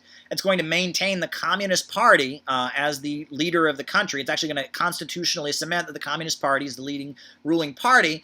And it's going to maintain that the socialist system is irrevocable, but it's going to allow for private property, right? It's going to say basically that they're moving, and the Cubans have been talking about this for a long time. Anyone who pays attention to them, the Cubans have been saying they're moving closer to the Chinese kind of, Deng Xiaoping theory political system out of necessity. They need to bring foreign investment in there. They need, corporations to be investing in there. They're going to raise themselves up out of poverty. It bothers me that a lot of people are just so desperate to denounce, right? They want to be holier than thou, and it's like people look for any excuse to denounce Cuba, right? Oh, they're not really true socialists. Oh, come on, folks, right? They're not giving up control of the means of production. They're not saying that capitalism can just make profits and then the economy will just do whatever the capitalists want. But they're going to allow people to start opening their own businesses. And they're going to move toward more of what China has, which is a successful model. And that Soviet-style model, what they call really existing socialism, people like to call it Stalinism, and that's fair. Stalin really is the one who developed that system. It has a lot of strengths, it really does, but ultimately it's not a long-term strategy. If you're going to be running a country for a long time, people ultimately end up feeling trapped, right? Maybe they work at an industry, they work at a steel mill, they work at a government-run industry, but maybe they have a new idea, they want to start a new business. Why shouldn't they be allowed to do that, right? There's room for creativity, there's room for small businesses in socialism. However, what makes it socialism is that they're not dominant. What makes it socialism is that the state ultimately has the control, and that these business owners and capitalists and profiteers don't control the government, and they don't control the industries, and they don't control the banks, that society is controlled by the state and by central planners, not by the will of profits. That's the difference between capitalism and socialism. So Cuba, why are people so desperate to denounce Cuba? I don't get it. It's like Marxists in the USA of all countries want to make it sound like they know better than people that have. If you look at what Cuba has been up against, this tiny island attacked by the United States, surrounded, since 1959. Do you think they don't know what they're doing there? Do you think that they don't understand Marxism? Do you think Marxism better than the Cuban people do? Really? I'm going to take another drink of water here, and then I'll tell you, actually, interestingly, what's interesting is that there is actually an important point about Cuban foreign policy that relates to a socialist who just died, a socialist activist in the USA. So folks will notice that Cuba used to be on the list of countries by the U.S. State Department that were designated as state sponsors of terror. They were on the state sponsors of terror list. They were designated as that, and the reasons given were they were supporting the revolutionary groups in Colombia, they were supporting revolutionary groups like the Sandinistas in Nicaragua, they were supporting people in Chile that were fighting. This was in the 70s and 80s, and there was actually something called the Tricontinental Congress. But what was going on there? All over the world, especially all over Latin America, the U.S. government was backing brutal military dictatorships. You had the Pinochet government that was just, exterminating socialists, rounded up all the day of their coup in 1973. They rounded up socialists in a sports stadium and were just exterminating them, torturing them to death in a sports stadium. You had in Argentina, Isabel Perón was toppled, and then you had a brutal military regime that came into power in the 80s.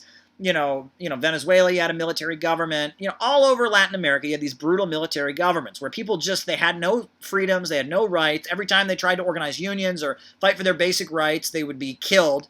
And so, based on those circumstances, the Cubans said, look, people have the right to defend themselves. And they supported people in taking up arms and engaging in guerrilla warfare in these Latin American countries where people had no human rights and were being slaughtered, and especially indigenous communities in the countryside were being slaughtered. And so Cuba was backing these guerrilla groups that were engaging in self-defense, basically, and carving out liberated territories. And in Nicaragua and in El Salvador, these revolutions actually won. They had armed revolutions. You had the Tricontinental Congress, which was this gathering the Cubans had where they would support these groups that were engaging in armed struggle against these brutal, oppressive military dictatorships that were aligned with the United States all over Latin America.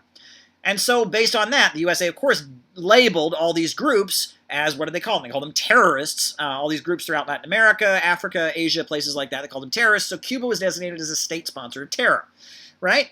But things have changed, right? That in a lot of these Latin American countries, these dictatorships have fallen. Chile, for example, the Pinochet government fell, and now they have, elections, right? And the people have some level of democratic rights. Venezuela, Bolivia, Argentina, now there's some level of democratic rights in these countries. And so based on that, the Cubans advised their allies, and communist parties, genuine communists, said, look, we don't need to do this armed struggle stuff anymore because we're not, fighting for our basic lives. This isn't, an absolute dictatorship where if you advocate a union, you're being killed. This isn't, indigenous communities aren't being slaughtered. We have some level of democratic rights. So in the 1990s, the communist parties of Latin America stopped engaging in armed struggle because it was not necessary.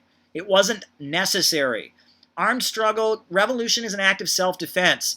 Communists don't like violence. All these people that fantasize they want to lead a war and people's war and all that, that's childishness. That's childishness, and it's juvenile. If you read Lenin, he denounced what he called left adventurism, punchism, ultra-leftism, right? Violence is something no rational human being ever wants to participate in. The only times when people engage in violence is when they're defending themselves, when it's a kill or be killed situation, when people are desperate and they have no other options. That's what violent revolutions are about. This kind of people who think violence for the sake of violence because they want a violent revolution, that's insanity, it's dangerous, it's ultra-left. And the Cubans have never supported that. And in the 1990s, as these military dictatorships were falling, as you got some level of civil rights, the Cubans started orienting their followers, instead of engaging in guerrilla warfare, started orienting them toward engaging in elections. And they had successes. You had Hugo Chavez and Evo Morales. And in Ecuador, you had Rafael Correa. And all over Latin America, you had the rise of elected kind of popular front socialist governments, right? Because they were using peaceful means, because it was not necessary. Now, a lot of people say, oh, the Cubans changed. They used to support terrorism. Now they support, democratic elections. No. The Cubans have always had the principled Marxist position, which is that people who are being attacked and killed have the right to defend themselves and to take up arms in order to do that. They have the right to engage in armed self-defense. But when it's not necessary, they don't do that. And probably the most blatant example of this was in 1993, the Communist Party of Colombia voted not to engage in armed struggle anymore. Right? They said, look, we have free elections now. We don't have to engage in armed struggle. And so what happened? So the Cubans, they backed the Cuban Communist Party, or the Colombian Communist Party, but then the FARC organization cut off its relationship with the Communist Party. And what happened? Cuba stopped supporting the FARC, and they made very clear. Fidel Castro, he said, look, the FARC, they do not need to engage in armed struggle. They're engaging in armed struggle when it's not necessary, and Cuba actually cut its relationship with the FARC. Cuban foreign policy hasn't changed. Latin America has changed, right? And that in response to the brutal military dictatorships that existed in the 70s and 80s, yes, Cuba supported people taking up arms and defending themselves. But then, when that was no longer necessary and when peaceful means of struggle were once again open, they supported, peaceful democratic transition to socialism. That's a principled Marxist position to take. Now, what's interesting is that in Trotskyism in the United States, right, you had the Socialist Workers' Party, which was like the biggest Trotskyist group. I think it was like the first major Trotskyist group in the world, biggest Trotskyist group in the USA in the 70s and 80s. They were trying to say that they were like the party of Cuba, and they had this position that the Cubans were what they called unconscious Trotskyists. They were very critical of the Soviet Union, denouncing the Soviet Union, but they had this fantasy the Cubans were like Trotskyists like they were, and even though Fidel many times said, I am not a Trotskyist, I don't agree with Trotsky, the Socialist Workers' Party said, no, the Cubans, those are Trotskyists, those are real Trotskyists. It was weird. But then, when the Cubans formed the Tricontinental Congress, and they started supporting guerrilla warfare in these countries throughout Latin America and saying, look, these people are suffering under military dictatorships. They have the right to defend themselves. The Socialist Workers' Party in the United States denounced them for it. Very interesting. And the Fourth International, the biggest group of Trotskyists in the world, they actually supported the Cubans in doing this, right? And some of these Trotskyist groups even tried to form their own armed groups. But the U.S. Socialist Workers' Party, the big Trotskyist group in the United States, denounced them for it. And then there was a group within the Socialist Workers' Party in the United States they called the Internationalist Tendency. The Internationalist Tendency supported the Cubans and people around the world in these oppressive military dictatorships engaging in armed struggle. And they were expelled. And this was a big fight. And if you read some of these memoirs that have come out from the Socialist Workers' Party, these memoirs came out, and a lot of one of the leaders who was probably the principal leader of the faction within the Socialist Workers' Party and within American Trotskyism that supported the right of people in Colombia and Chile and Argentina to engage in armed struggle, that was a guy named Bill Massey. And Bill Massey, he was kicked out of the Socialist Workers' Party for taking the position that people in these countries in Latin America had the right to engage in armed struggle to defend themselves. Because, the Socialist Workers' Party said, no, you have to focus on industrial workers, that this guerrilla warfare stuff, fighting for people in the countryside, that's not real Trotskyism, it's not dogmatic, it's not following the book, the holy book of Marx, they kicked them out. Bill Massey was his name, and he eventually joined the Workers' World Party, and at the time of his death, he was a member of the Party for Socialism and Liberation. And it's interesting, there have been some obituaries, but the obituaries have kind of talked about his life. But what's interesting is I remember discovering this when I was reading a book by Barry Shepard on the history of the Socialist Workers' Party, and I was surprised because I knew about Bill Massey, but I wondered, I asked around, is this the same guy? Maybe it was somebody with the same name. No, Bill Massey, who just died, this member of the Party for Socialism and Liberation, he was a member of the Trotskyist movement who maintained that the Cubans were correct in supporting people in the 70s and 80s in fighting for their self-defense and engaging in armed struggle and in the 70s and 80s when these military dictatorships existed. I think that's a correct position to take. I'm kind of disappointed that in a lot of these obituaries on Bill Massey, they don't mention that, because that kind of shows the degeneration of American Trotskyism, right? Is that, the Cubans who they're claiming are real Trotskyists like they are supporting the right of people to engage in armed struggle, and they're saying, oh no, it's industrial workers. In a lot of these countries, the most oppressed people were the more indigenous people that were in the countryside. And so that was kind of a weird moment. And that inspired me to go and revisit this book, which is probably a very definitive book in the history of American Trotskyism, The Struggle for a Proletarian Party by James Cannon. Oh boy. Oh boy. I'm sorry. If I had any shred of respect for Trotskyism, you read this book. Oh boy, this book really shows you why people don't take Trotskyists seriously. This is James Cannon, leader of the American Trotskyists, and he's writing this crazy polemic against Max Shachtman and Martin Aburn and James Burnham, and it's like he's accusing them of being egotistical and self-centered and, oh, they didn't put the needs of the party first, and it's just, oh boy, and at one point he says the only revolutionary movement in the entire world is Trotskyism. And it's like, really? Really, James Cannon? James Cannon, the Communist Party had a reason for existing. The Communist Party was the party of the Communist International. It was when the Soviet Union was formed, and there were parties around the world that wanted to align with the Soviet Union and move toward that kind of socialism. The Communist Party was formed. It had a reason to exist. When Trotsky was kicked out of leadership in the Soviet Union, James Cannon and the people that became Trotskyists, they formed a new organization, but then they kept splitting. Why? Because there was no real reason to be in existence. Nothing really held them together. And if you read James Cannon's book, The Struggle for a Proletarian Party, what's interesting is he's talking mainly about the New York City Trotskyists. And he's talking about what he calls the New York intellectuals, the New York City Trotskyists, and these are the groups that eventually, it's Max Shachtman, Martin Aburn, Irving Kristol, some of the folks that eventually became neoconservatives, and he points to some of the attributes that made them different than the rest of the Trotskyists.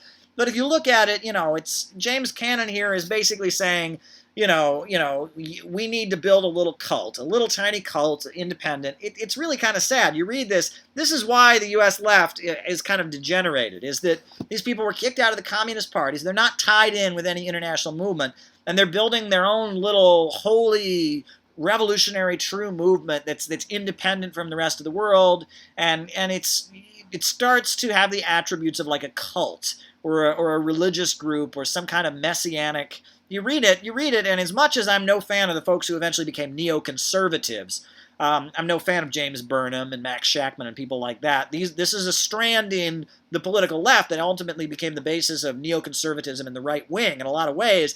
But as you read this stuff, you start to see, James Cannon, the Socialist Workers' Party, the way it functioned, it was kind of centered around James Cannon. He was the great leader. You start to read James Cannon's, tirades against these other groups, and you can kind of see, James Cannon, he may understand what's wrong with these folks. These folks are intellectuals. These folks have kind of a contempt for the working class. They think they're smarter than the workers.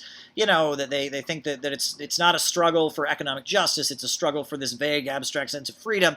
You get some good, solid criticism of the folks that eventually became, the third camp, new left Trotskyists, and a lot of them then become conservatives. You get a principled criticism of them, but at the same time, you start to see that the Trotskyism was kind of degenerating into it's almost like they were something like the Jehovah's Witnesses or something like that. They were a group of people. They had the holy mission, the one true light, the mission, and the Soviet Union was no good, and the socialists of the world were no good, but they were the one true revolutionary current, and you can kind of see that coming across in Cannon. And his attack on them is these people wouldn't obey me. These people, they thought they knew something when they were not loyal members of the group. And the kind of the ugly authoritarianism that we see in a lot of leftist groups comes across in James Cannon's Struggle for a Proletarian Party. Now, Tree says, Burnham's theory of the managerial revolution is important. Well, it is, and it's interesting, but ultimately it's not correct. And Burnham tries to argue that Nazi Germany and the Soviet Union are the same, and that they're neither capitalist nor socialist, and I don't buy that. I just don't buy that argument. But really, if you look into Trotskyism, and if you look into that fight in 1939, you can kind of see the basis of what you might call the new left, and kind of the degeneration of the U.S. left. But it's been almost a half hour. It's been almost an hour and 30 minutes we've had here. Fun times here on Sunday afternoon in my Brooklyn apartment. But what else do people want to hear about? So much we could talk about in the world at this point.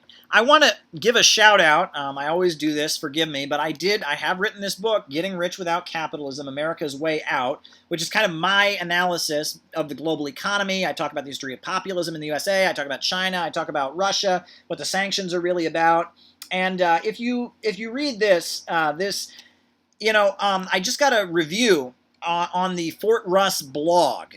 And they reviewed it, and the writer, John Stocholsky, he reviewed it on Fort Russ blog, and I was actually kind of impressed with this review, where he clearly engaged with what I was saying, and he clearly, understood my point of view. He didn't agree with me on everything, but that's okay. It's a serious review. He's not advertising.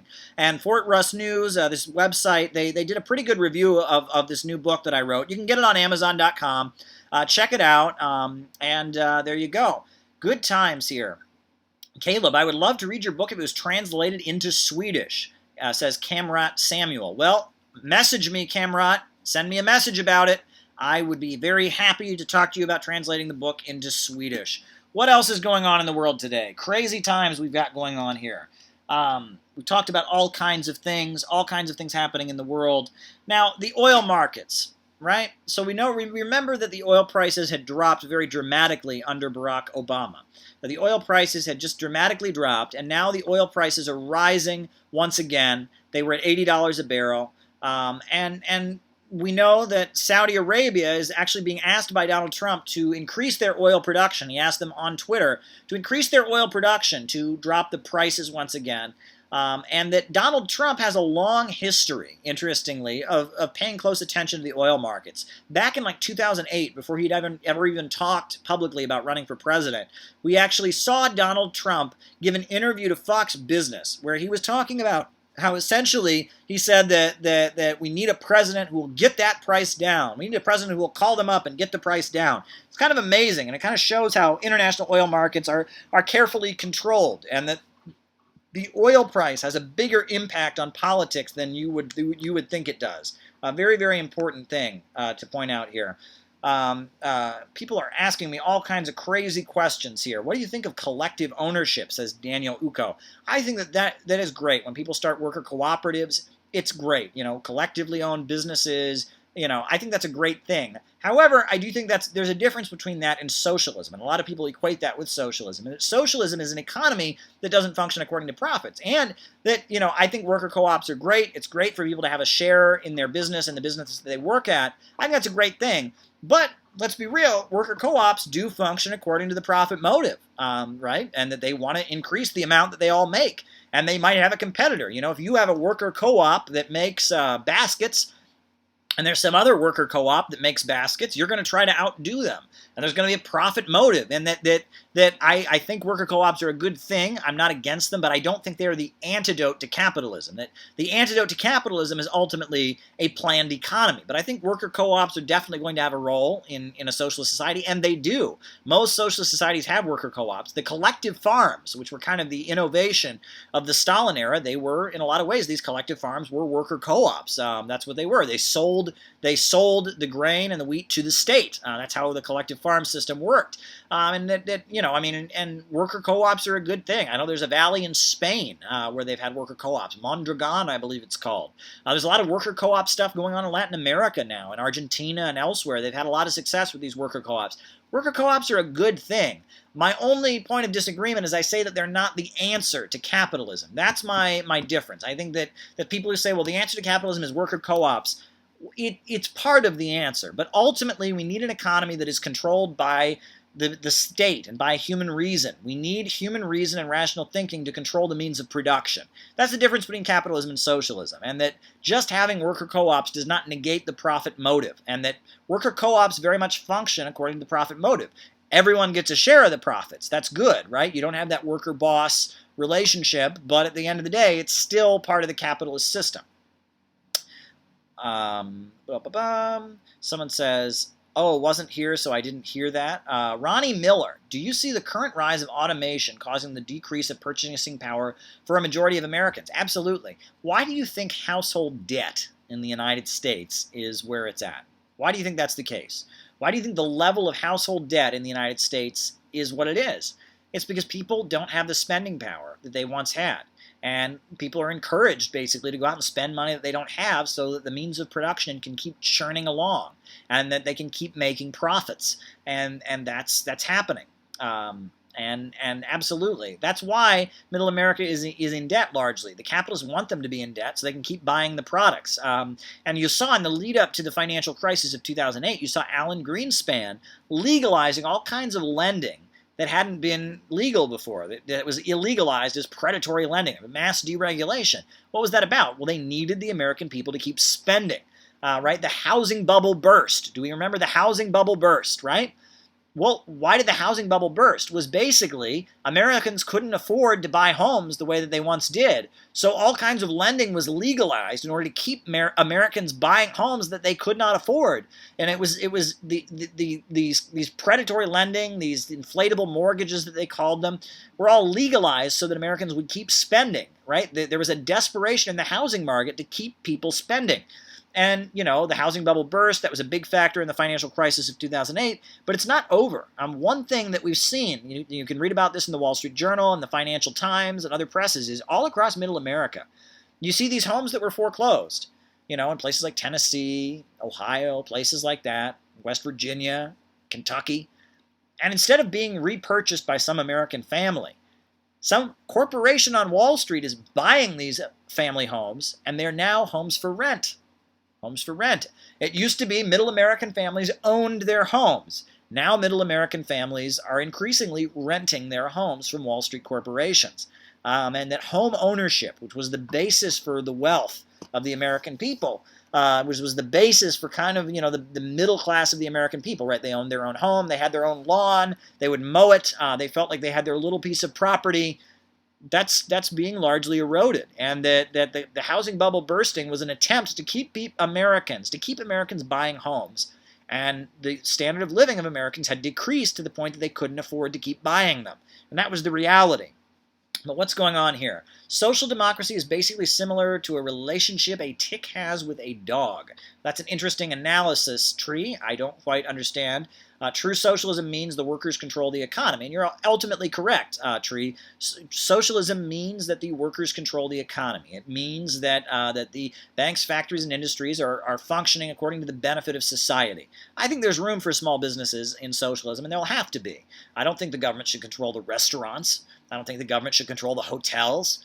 But at the end of the day, the steel mills, yes. The healthcare system, yes. The banking system, most especially, yes. The power plants, the energy, the oil, yes. But people should, certain things shouldn't be controlled by the state, right? There's a room for a market in a socialist society. But it's a question of who has the upper hand. Society should control the corporations and control the capitalists, not the other way around. And in capitalism, the billionaires, the monopolists who are functioning according to make profits, they rule. And that's why we're in the crisis that we are in. Now, someone says Blackstone Private Equity, biggest landlord in California. Absolutely. And have you seen the homelessness in California? It's getting a lot of national press. That all over California you see this mass crisis of homelessness, right? That in California they have been releasing people from the prisons, right? That they've finally started releasing some of these nonviolent drug offenders. But a lot of these people have no place to go, and they don't have jobs. And that this is part of an increasingly big political problem, and that Silicon Valley is being threatened in some ways. The political establishment is trying to control Silicon Valley and tell them what videos they're allowed to allow and what they're allowed to censor. And we saw that in Congress. And Elon Musk, the billionaire, he's saying he favors California breaking away from the United States. And there are sections of the billionaire elite in the United States that are based in California that are frustrated with the rest of the USA. And we see California putting sanctions on other states. The capitalists are fighting among each other. That's what's happening right now. The rate of profit is decreasing, and they have different interests, and those interests are clashing. No question about it. What else is going on in the world today? Don't forget Berkshire Hathaway. I don't know what that is. How does socialism deal with housing? This asks Libertas Artana is asking. Well, in China right now, first of all, why don't we back up? Let's talk about the housing question. Right now, in New York City, and all across the world, basically, in urban centers, there's a problem because the rate of rent is skyrocketing. People can't afford to live in their neighborhoods. What's going on here? Real estate speculation. Right here in New York City, there are thousands and thousands and thousands of empty housing units. There are whole buildings that get built and no one lives in them. Nobody lives in them. And then another capitalist will buy them, and then they'll fix them up, or they'll wait for the land values to increase, and then they'll sell them. And increasingly in urban centers around the world, from the United States to all across Europe, Paris, London, you can go to Latin America. In India they have these problems. In Brazil they have these problems. All across the world, in urban centers, increasingly the housing markets are not for people to live in them. Housing is simply a speculation market where a capitalist will buy a piece of property, they won't rent it to anybody, and they'll wait for the value on it to increase, and then they'll sell it. That housing has become the new stock market. Housing speculation is a big problem. And basically, housing is no longer serving the purpose of people living in it. So the price of housing is drastically increasing, and people can't afford to move in. But it doesn't really matter if they can afford it or not, because the landlord isn't building it so people can live in it. He's building it so he can make a profit, and he can gamble on the market. He'll buy this property, wait for the housing market to increase, fix it up, make the housing buildings more valuable, more prosperous. And then the value of the land increases, he flips it, and he makes, a couple $1,000,000. Somebody else buys it, does the same thing. They wait for the markets. That housing has become the new speculative market.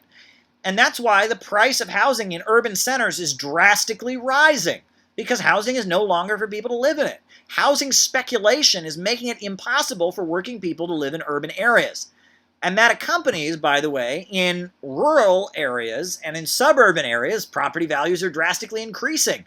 And American families who bought their homes for very exorbitant rates are now seeing their home, be very, very, very cheap and not have any value. This is a big problem. And in China right now, they're having a huge crackdown. The Chinese government is having a huge crackdown on housing speculation. It's buying housing, it's selling it, the state is selling it, and they're doing, the government, President Xi Jinping, he came out and he said houses are for living in, they're not for making money. That's the president of China. We need a president who talks like that. And the Chinese government is basically having a crackdown and shutting down this housing speculation. This is insanity. This is 21st century insanity when houses are not for living in, they're for making profits. That's the problem in the housing markets, and it needs to be controlled by the state. You need the government to step in and say, no. Houses are for living in, and you need to stop this. This is the insanity of capitalism. Would you do a live stream with Jason and Richard D. Wolff? Tim, I would love that. I've done live streams with Jason before. I've met Richard Wolff. He appears on RT. I've seen him around the studio. We've had many good conversations. He's a great guy. I like him a lot. Man, I would think that a live stream with the three of us would be something special. If that could happen, if that could be arranged, I would be for it. That's a very good idea. I have read families in China have 90% ownership now. Very good, yes, and that is something that the Communist Party has worked very, very hard to promote, is people owning their own land. During the revolution in China, one of the slogans that actually got carried over from Sun Yat-sen's revolution was land to the tiller. They were fighting for the rights of Chinese people to own the land on which they lived. And people say, oh, that's capitalism. Well, not really. Capitalism is when the economy functions to make a profit. But in Cuba today, the rate of home ownership is very high. People own their own homes. And before the revolution, they didn't. Cubans were, serfs and peasants, or they in urban areas, they were renters. The Cuban government has enabled people in Cuba to own their own homes. And now they're changing the constitution so they can sell it. They're respecting the rights of private property. This isn't a counter-revolution. This is just a changing of the mechanics of the socialist system. Caleb, do we in the U.S. acquire socialism? How do we in the U.S. acquire socialism? Says Nicholas Lynch. I have said this before, and I'll say it again, that basically there are 4 steps in the United States that if the government were to take, we would no longer have capitalism. The first would be a nationalization of oil, natural gas, and energy. If we owned our own natural resources. The second would be a vast infrastructure construction. If we started rebuilding our highways, building high-speed trains and railways, and the state went out and started building up the economy. If we started building up infrastructure that was controlled by the government, new power plants, new electricity, rebuilding our university system, if we had a state-controlled infrastructure program, if we had a public ownership and the profits from our oil and gas and timber and coal were going into the public budget, from there, if we were to, nationalize and control our banking system and have a banking system where lending was done on the interest of the community, and the banking system and the financial system were controlled by the state, and we had a national bank, and we didn't have a Federal Reserve System, and we were printing our own money, and finally, if we were to start guaranteeing people the right to a job and the right to housing and education, we took those 4 steps, we would basically not have capitalism in the United States. The economy would be controlled by the state, and central planners would control the economy. And at that point, if we controlled the energy markets and the oil markets, we controlled the banking system, if we rebuilt a huge amount of government infrastructure in this country and rebuilt the country under state leadership, and then we started guaranteeing people the economic Bill of Rights that Roosevelt talked about, housing, housing, education, healthcare, if we started doing that, yes, there would still be a lot of private corporations and businesses, but at the end of the day, a government that was based among the people and was accountable to the people would control the economy. Those 4 steps would ultimately result in the USA having a planned economy or an anti-monopoly government or a government that serves working families. We wouldn't have a capitalist society in the United States. We'd have a lot of capitalism still, and I think that that's going to be necessary. People, there's always a role for the private sector, but it shouldn't be dominant. The people should control the economy. And if you look at countries around the world that are building socialism, like China, like Venezuela, like Bolivia, like Nicaragua, they do have private sectors. But the things that matter are in control. The state is in control of the economy. That's the difference. Very good question. How do you think Venezuela can get out of its crisis? They're working on it. Venezuela is working very hard to get out of the mess that they're in. Ultimately, oil production needs to start increasing, and that's a problem, is that now that the energy markets, the price of oil is increasing, they should be able to get out of it. But ultimately, the problem that Venezuela has, and they're the first ones to tell you this isn't me critiquing Venezuela, this is what Venezuelans will tell you. The big problem that they have is that their economy is centered around the oil markets. Venezuela very much wants to start producing its own steel and have a government-controlled steel industry. It wants to start advancing the collectivos, and that the fact that they are part of the oil markets and that their socialist planned economy is completely dependent on one commodity, oil, not even natural gas, that's a problem, and that they need to expand their role in the economy, and that when they were accountable, basically what caused the problem was that in 2014 in Venezuela and all over the world, the oil price dropped. It drastically decreased, and that caused a huge shortage in the amount of revenue that the government sector of the economy had, and that was what made them vulnerable. You'll notice they say socialism caused the crisis. Well, Bolivia has a socialist government. They didn't have an economic crisis. Their economy is doing just fine. Nicaragua, they have a socialist government. Their economy is doing quite well. They're having some domestic unrest there and problems. There's a lot of violence there now, but their economy in terms of employment and all that, they're doing quite well as well. China is the second largest economy in the world. They have socialism there. Socialism did not cause the crisis in Venezuela. The crisis was caused by the fact that they have an oil-centered economy and that the oil prices drastically decreased. And meanwhile, at the time, this was a time of transition. Remember, the oil crisis happened. The oil prices went down after the death of Hugo Chavez, when there was new divisions. Hugo Chavez very much held the ruling, the United Socialist Party together. And after Chavez's death, there were divisions. Not everyone likes Maduro. There are some divisions within that United Socialist Party. And so because of that, you had the crisis there. And there's problems with corruption. And when you see the revenue of the state drastically increase, all of a sudden corruption that wasn't a problem, all of a sudden, it becomes an issue. And that, a level of corruption exists in a lot of developing countries when people are struggling to survive. It's an issue. But when the revenue of the state decreases, corruption becomes a much bigger issue. And that Venezuela, they've actually, over the last year, things have improved. Things are not the way they were when this crisis first began, and they're pulling their weight out of it. But ultimately, oil production is going to increase. They've raised a lot of money with their new cryptocurrency, and they're trying to get out of the dependency on the oil markets. Now, Mark Phelan, shout out to Mark Phelan. What do you think about basic income or trade with the rich? Another example of credit propping up capitalism or a path to socialism. Well, basic income I know about. Universal basic income, UBI. It's an idea that's been around for a long time, and actually one of the biggest proponents of it was Richard Nixon, the conservative. And it's basically this argument that every family of 4 in the United States, this was Nixon's proposal, every family of 4 in the United States would get the equivalent of basically $10,000 a year.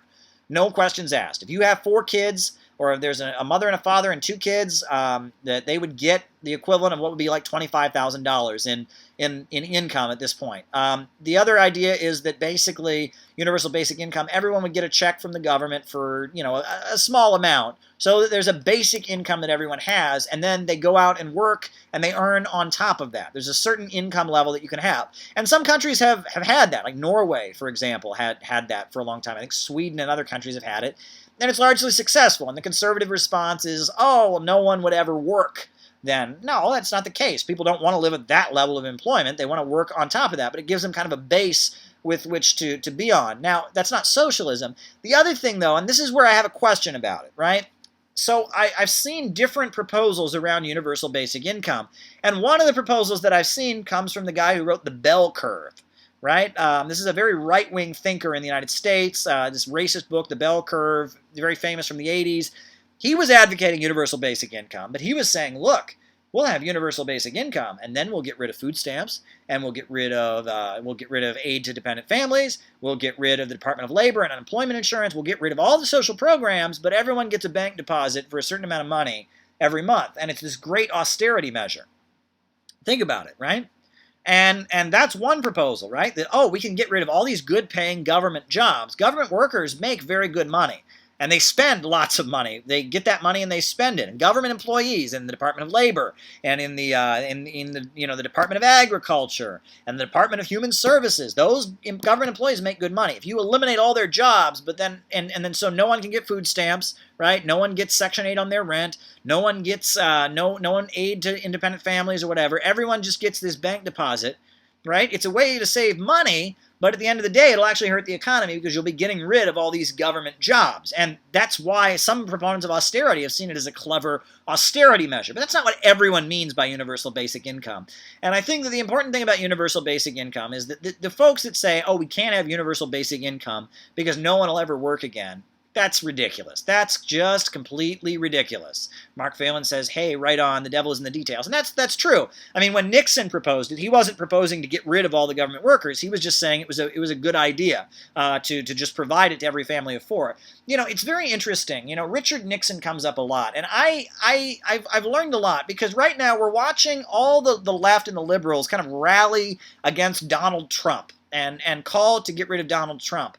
And I'm at the point where I don't like Trump. I don't back any of his policies, but I'm very afraid that if Trump were to be toppled, what would replace Trump would actually be worse. And with Richard Nixon, we saw that, right? Nixon was awful. He declared, the FBI under his leadership declared war on the black liberation struggle. He bombed Vietnam, killed millions of Vietnamese people. He was an awful, awful leader.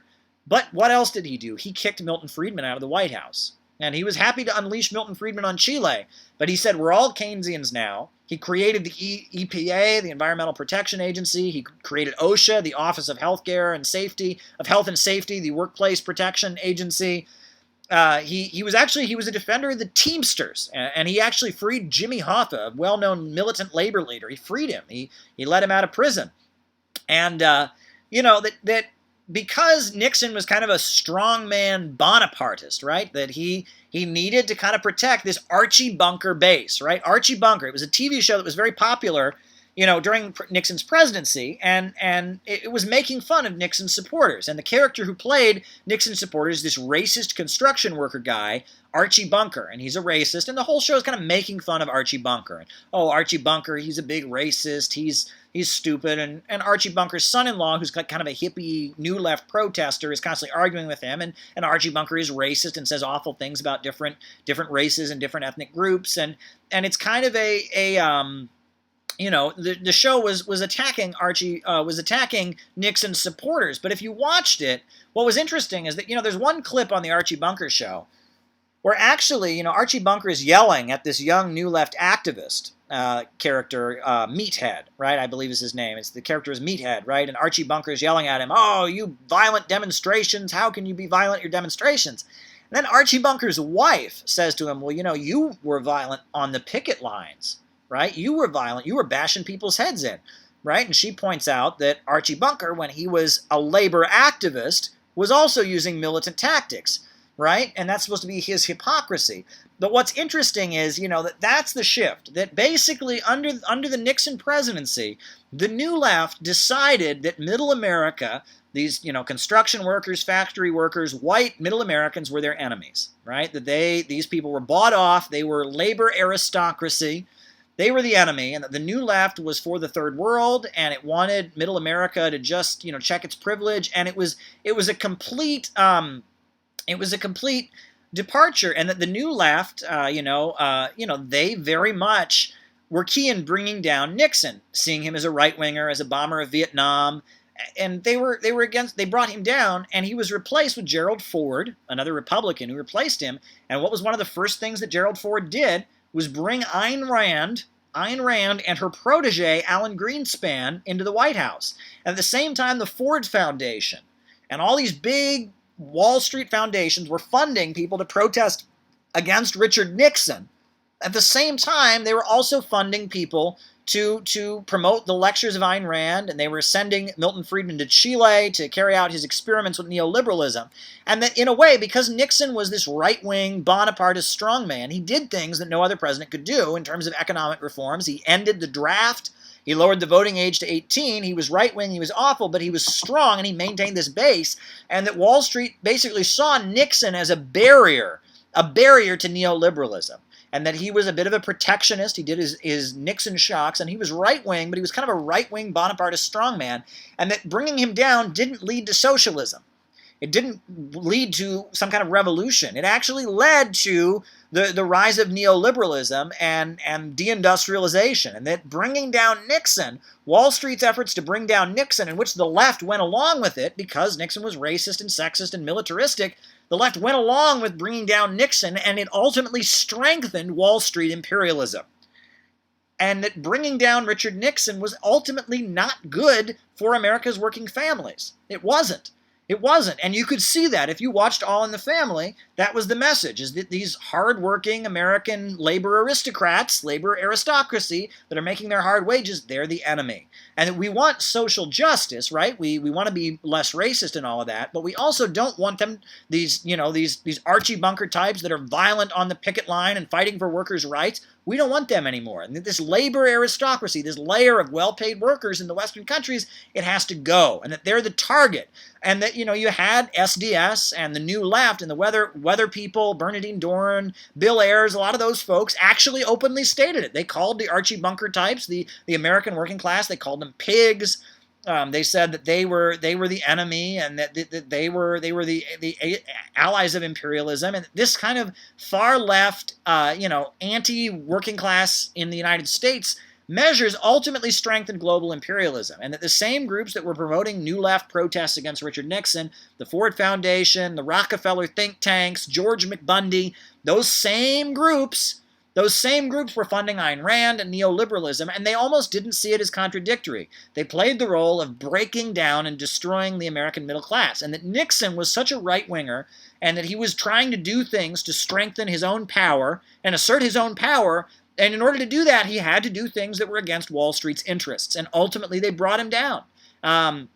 Fascinating stuff. Very, very, very, very interesting stuff, but Richard Nixon, I'm not endorsing Richard Nixon, and I'm not endorsing Trump. But you can see that there are a lot of Wall Street interests that are mad at Donald Trump, not because he's racist, not because he's anti-immigrant, but because of this. I showed you this earlier, right? This is what the Wall Street Journal says about Donald Trump. They say Donald Trump is using the federal government to direct which industries prosper and which ones don't. That's what the Wall Street Journal says about them. They don't like the idea of an American president aligning with certain sections of American capital and suppressing others. They don't like that. They don't like to see presidents exercising power. That, yes, during the Cold War, the USA was supporting various dictators and strongmen around the world. But then you'll notice that after the Cold War was over, they all fell. And you got these kind of weak governments that just did whatever Wall Street wanted, and then were pushed around, right? They didn't need Pinochet anymore. They didn't need dictators any longer because, dictators, in order to maintain their power, they have to have a base, right? The dictator in South Korea, right? Syngman Rhee, who was then toppled in the April Revolution, and who replaced Syngman Rhee? You had Park Chung-hee, and what was one of the things that had to be done in order to keep Park Chung-hee as the dictator of South Korea?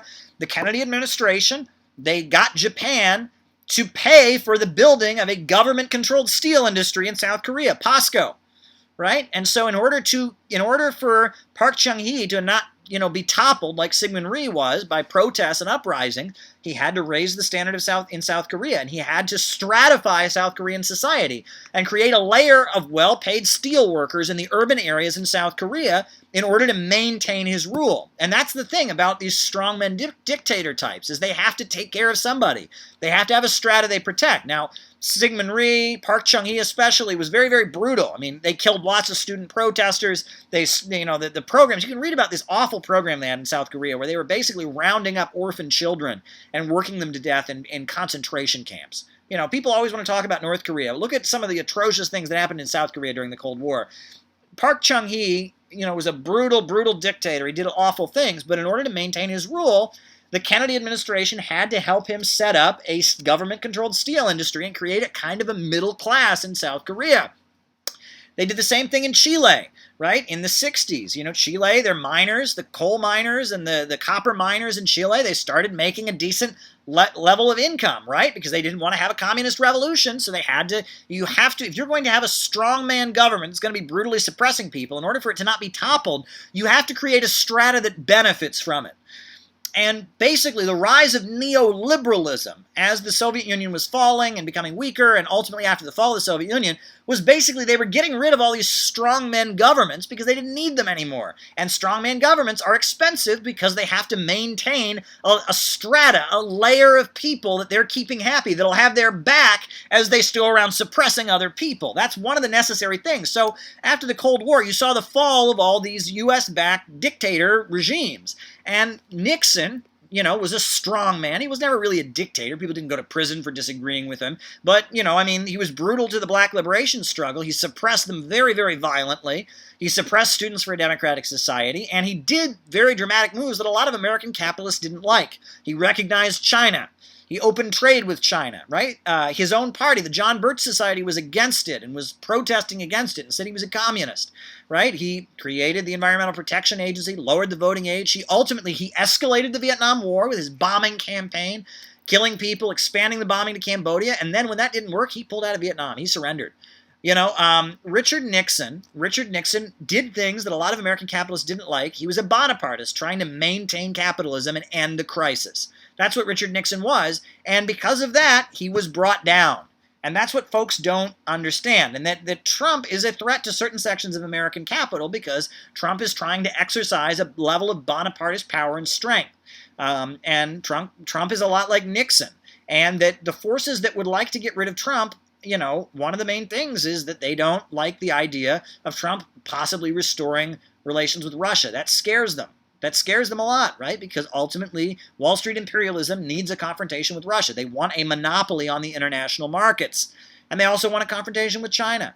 And they also, I mean, basically, Wall Street doesn't want any competitors. It doesn't want any strong country to exist. No country should be allowed to assert its independence, should be allowed to start developing. They want the world poor, including the United States. They want the world poor so that Wall Street and London can rake in profits from all over the world. And, you know, history of socialism is saying there's a difference between populist right and fasc. That's true. Fascism is brutal. Fascism is defined by mass violence and killing. You know, there is populist right wing that's not fascist, right? Nixon was not a fascist. There was some of the stuff that had kind of a fascist tinge to it. There were hard hat riots where there were these construction workers, again, these well-paid Archie Bunker working class types, and he got them to go all through New York City and start beating the crap out of anti-war protesters. The May Day riots of the hard hat riots of 1970. In May of 1970, all these construction workers got baseball bats and started going around beating up anti-war protesters and hippies, right? And I mean, and it was all through Greenwich Village. It was very ugly incident. But that was Nixon, and it was this, you know, this hard hat base that he developed, you know, but these were high-paid construction workers, right? That in order to maintain his Bonapartist strength, he had to have kind of a movement in the streets to back him up. And that's what scares capitalists. They want weak governments that fall over and do whatever is good for Wall Street. And that's what we have right now. We have a weak government. We have a gridlocked government that just does whatever, you know, it doesn't get anything done. Nothing really gets done. The status quo that is largely intolerable continues because in order to challenge it, you're going to need to challenge some level of capitalist power. And in order to do that, you're going to need a leader that has some kind of strength in the streets. Trump, you know, he seems to potentially represent, he's aspiring to be some kind of Bonapartist. Now, Obama, during the early years, there was some hope that Obama might become a Bonapartist, right? People remember the Tea Party. People remember that healthcare meetings and the protests that were going on. And, you know, it was almost like after the financial crisis of 2008, the market had crashed and there was a section of American capital, people like Warren Buffett, Rockefellers and others that said, you know, the way we're going to resolve this crisis, we're going to need some social democratic kind of stuff, right? We're going to need to, you know, make the rich people pay taxes, but, you know, the Koch brothers will never tolerate that. And so they basically, it was kind of sad. They basically went to, you know, there was Capitalism, a Love Story, the movie by Michael Moore came out, and the far left was basically told, go get 'em, Tiger. Yep, you're right. The cover of Newsweek said, we're all socialists now, and the far left, all of these far left groups were basically told, go get 'em, Tiger. Go do what you can do. They didn't do much. They didn't have any strength. I mean, the ruling class, the big sections of American capital, they wanted to use them to try and kind of force the lower levels of American capital, the Republican Party aligned levels of capital, to do what they wanted to abet the crisis. And the left was so weak and so ineffective that there was the Republic window and doors strike. That was very good. It was a good move. Didn't really do much. There was Bloombergville, kind of a mini occupation against the Bloomberg budget. Didn't really do much. And that the far left was so weak that the Obama presidency, I think at the beginning of the Obama presidency, there were some forces, that were thinking maybe Obama could be like a Roosevelt figure and all that. He couldn't, because the left, the far left, the communist and socialist groups, the activist left was so weak, was so pathetically weak. It was just kind of like, okay, and like Occupy Wall Street happened, and that was not even spontaneous. A lot of these NGOs were there from the beginning. I was there at Occupy Wall Street. I saw all these, big NGOs that were part of it, and it was, it was a good thing. Occupy Wall Street was a great thing, but, it was kind of sad. And that left-wing bonapartism ultimately failed, and that the right in the United States is more powerful and is ultimately more of a threat to the political establishment at this point than the left is. That's very scary. It's a scary situation, but that could change. Politics is in flux, but we have to be honest about what's going on here. And that this kind of cheerleader politics, people that just want to cheerlead for whatever the trendy liberal cause is at the moment, that's pathetic, and we don't need that. And I'm sorry. I'm only going to go for a little while longer here. It's been fun. I've been going for a long time. What's going on here? Ronnie Miller says, socialism follows historical progression. I agree. We need to help American families, says Tree. I agree. We need economic populism right now. We need voices. I'll end with this. We saw that Alexandria Ocasio-Cortez, Bernie Sanders were just out in Kansas. They just had a big mega rally in Kansas. And in Kansas, there was this big rally. And it was happening out there in Kansas. And there are all these people saying, well, why are socialists out there in Kansas? I mean, what's going on there?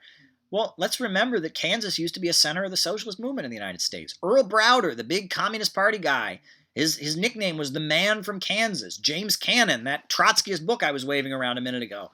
James Cannon, the father of American Trotskyism, was from Kansas. Eugene Debs was wildly popular in Kansas. It used to be that middle Americans said, we don't like Wall Street, we don't like the big bankers, we want to make our lives better. There's no contradiction. And when the left got into this mindset that their enemy was Archie Bunker and their enemy was the middle Americans and they were going to be cool and hip, that anti-populism, that is really the death of the left. And that's why they are so weak. But somebody asked me, Kaninki sent me a super chat here and asks me, Caleb, what do you know about the walkaway movement? Koch funded? I don't know anything about a walkaway movement. I think that's something about people that walk away from mainstream media. I think that's a good thing if people walk away from mainstream media. Mainstream media is a joke. I don't know much about it. I know that it's a call for people to walk away from mainstream media. I think it's great. Thank you for bringing that to my attention, Kaninki. I do appreciate it. Thank you very much. And I don't know much about it, but I think it's a good thing. Anything about turning off mainstream media. I mean, mainstream media is very, very scary. What else is going on? There will be more people regardless of immigration. That's true, and this idea that the immigrants are the enemy, be afraid of immigrants, is a problem. Anti-immigrant bigotry is a big problem. But I will also say that we need to recognize that there is a mass crisis of mass migration, and that this attitude on the left that immigration is great, immigration is grand, it's so great, this is the American dream. No, it's not. People are desperately poor. People are hungry. They can't live in their own countries anymore. Oh, Kaninki is saying no, walking away from the Democratic Party. Well, I don't know about that because, at the same time, a lot of these forces are in the Democratic Party. And here's the thing, at the end of the day, the D and the R don't mean that much. There is a Bernie-crat, a Bernie Sanders supporter in Ohio who's running as a Republican. Why not? Right? I mean, it doesn't mean anything. These aren't, disciplined parties. It's not like joining the Communist Party or joining some, Leninist party formation. I can say I'm a Democrat, I can say I'm a Republican, and I am. These are not highly disciplined parties, and that these parties, when you have a two-party system where only two parties really matter, the D and the R become meaningless, and that this kind of cult of break with the Democratic Party, it doesn't really mean very much, and we're seeing that. I think both parties at this point are splitting. You got in the Republican Party, you've got the America First, Trump, economic populism wing, and you got the mainstream Marco Rubio, conservative, neocon wing. In the Democratic Party, you've got the HRC Democrats, David Geffen, and who's the guy, the head of Starbucks, the Klopening candidate, Howard Schultz. And then you've got the Bernie-crat element that actually wants some level of economic populism and social democracy. And both of those parties are splitting, and that we really are on the verge of having 4 parties in the USA, not 2. But at the moment, they're together, even though they believe in opposite things. And that at the end of the day, that when you have a 2-party system, it becomes almost irrelevant. It's almost like having a 1-party system, right? Everybody knows that within the Chinese Communist Party, everyone doesn't think alike. There are a lot of different views within that party, but it's the only party that really matters, so that's how it is. And in the USA, there are only 2 parties that really matter, but everybody knows within those 2 parties there are a lot of different forces and a lot of different views. And that we need to get past this kind of third-party obsession in the United States. Let's remember the Republican Party, which originated as a revolutionary left-wing party, the way it started is it was a split.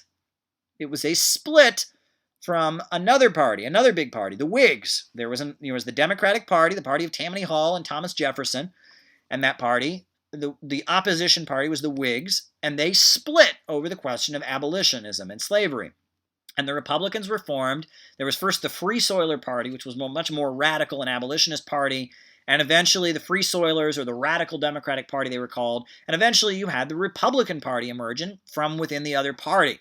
And this fetishization, this third-party fetish, if there's going to be an effective third party in the United States, it will emerge from within the other parties. It'll be a section of the power structure in the USA breaking away. That's what's going to happen. No one's going to start a party in their basement and people are going to join it and think that their ideas are good. That's not how things work.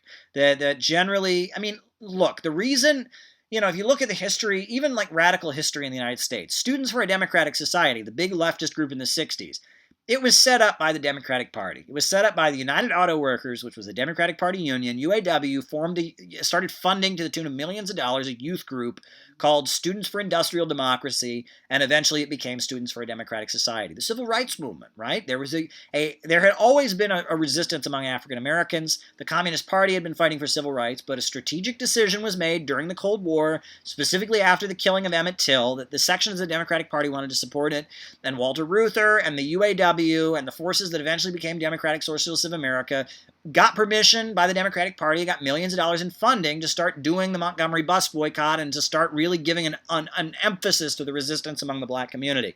And that these divisions within the power structure are very important. And that the forces that want to just go, oh, we're going to have it from below, we're going to have resistance from below, and I'm going to get a permit, and I'm going to have the rally. It doesn't work like that. That revolutions begin when the old system breaks down. And when the old ruling class is fighting among itself. That's how revolutions begin. They begin when the old ruling class begins fighting among itself, and the working class and the masses of people are brought into this process and pushed into motion as the old system begins to fail and new structures begin to emerge. That's how revolutions happen. Revolutions are not spontaneous events. They're not created by people with good ideas. They're created by the old system breaking down and the people being brought into motion amid the fighting among the old ruling class. That's how it happens. That's the reality. This is what, real revolutionaries have always understood. And the kind of romantic stuff that James Cannon and the Trotskyists put forward, class independence, this stuff is not serious politics. That divisions in the ruling class are always, at the center of what eventually evolves into a revolutionary crisis in any system. And that needs to be understood. Someone says, will World War III end capitalism? I sure hope not. I sure hope, David, that capitalism can end without World War III, because I think World War III won't end capitalism, it'll end the human race. I don't want there to be World War III. I think if World War III happens, we might be back to hunter-gatherer civilization. I hope that people can come to their senses, and I hope that the emerging alternative on the global economy with Bolivarianism, with the Belt and Road Initiative, with the Eurasian Economic Union, that kind of alternative to global free market capitalism can emerge, and we can transition in a less violent manner and in kind of a peaceful way. That's my hope, because World War III would be a mass crisis, and I'm not for that. I am definitely not for that. And on that note, I think we can end. We all want things to be peaceful. This has been an interesting live today, but I've enjoyed it. We have never been below 50. We were at 60, 65 at one point. A lot of people want to hear this conversation. A lot going on here. Hey, if you haven't read it yet, get a copy of Getting Rich Without Capitalism, my book. But it's been a good live. Sorry about the technical difficulties at the beginning, but we managed to get back going once again. Thank you all. I want to say you all are my friends. If you're on this live with me, if you're one of the 50, 60, 70 people that have been here this whole time, you care about these issues and you think about politics in a way that people don't. That people in the USA, they don't think about politics the way we do. We have an understanding that is very, very, very special. You're not like other people. You're one of an elite if you can be part of this conversation. And I think that you deserve better.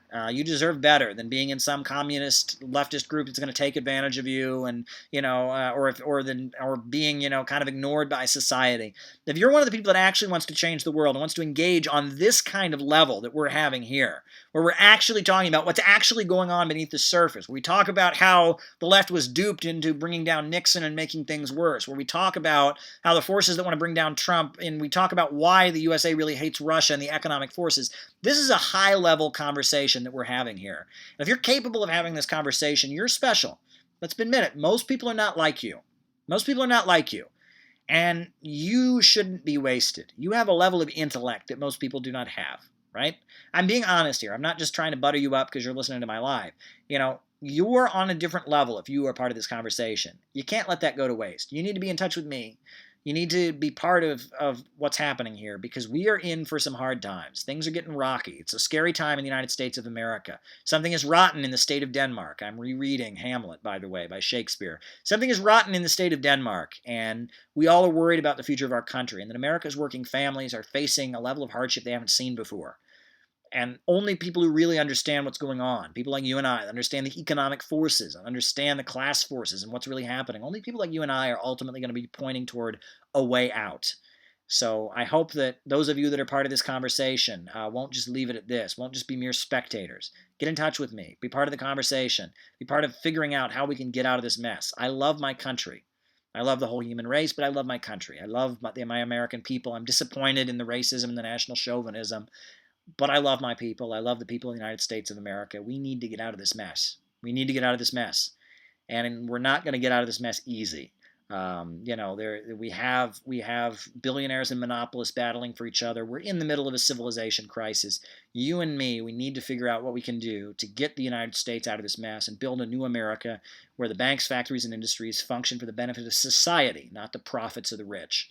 That's what we need desperately, and it's going to take people seriously engaging and a serious conversation in order to get us toward a healthy new America where the people are in control and profits are not in command. And on that note, I'm going to end. I wish you all the best. My best. Have a very good day. All my best wishes. Have a very good day. Bye-bye. Until next time.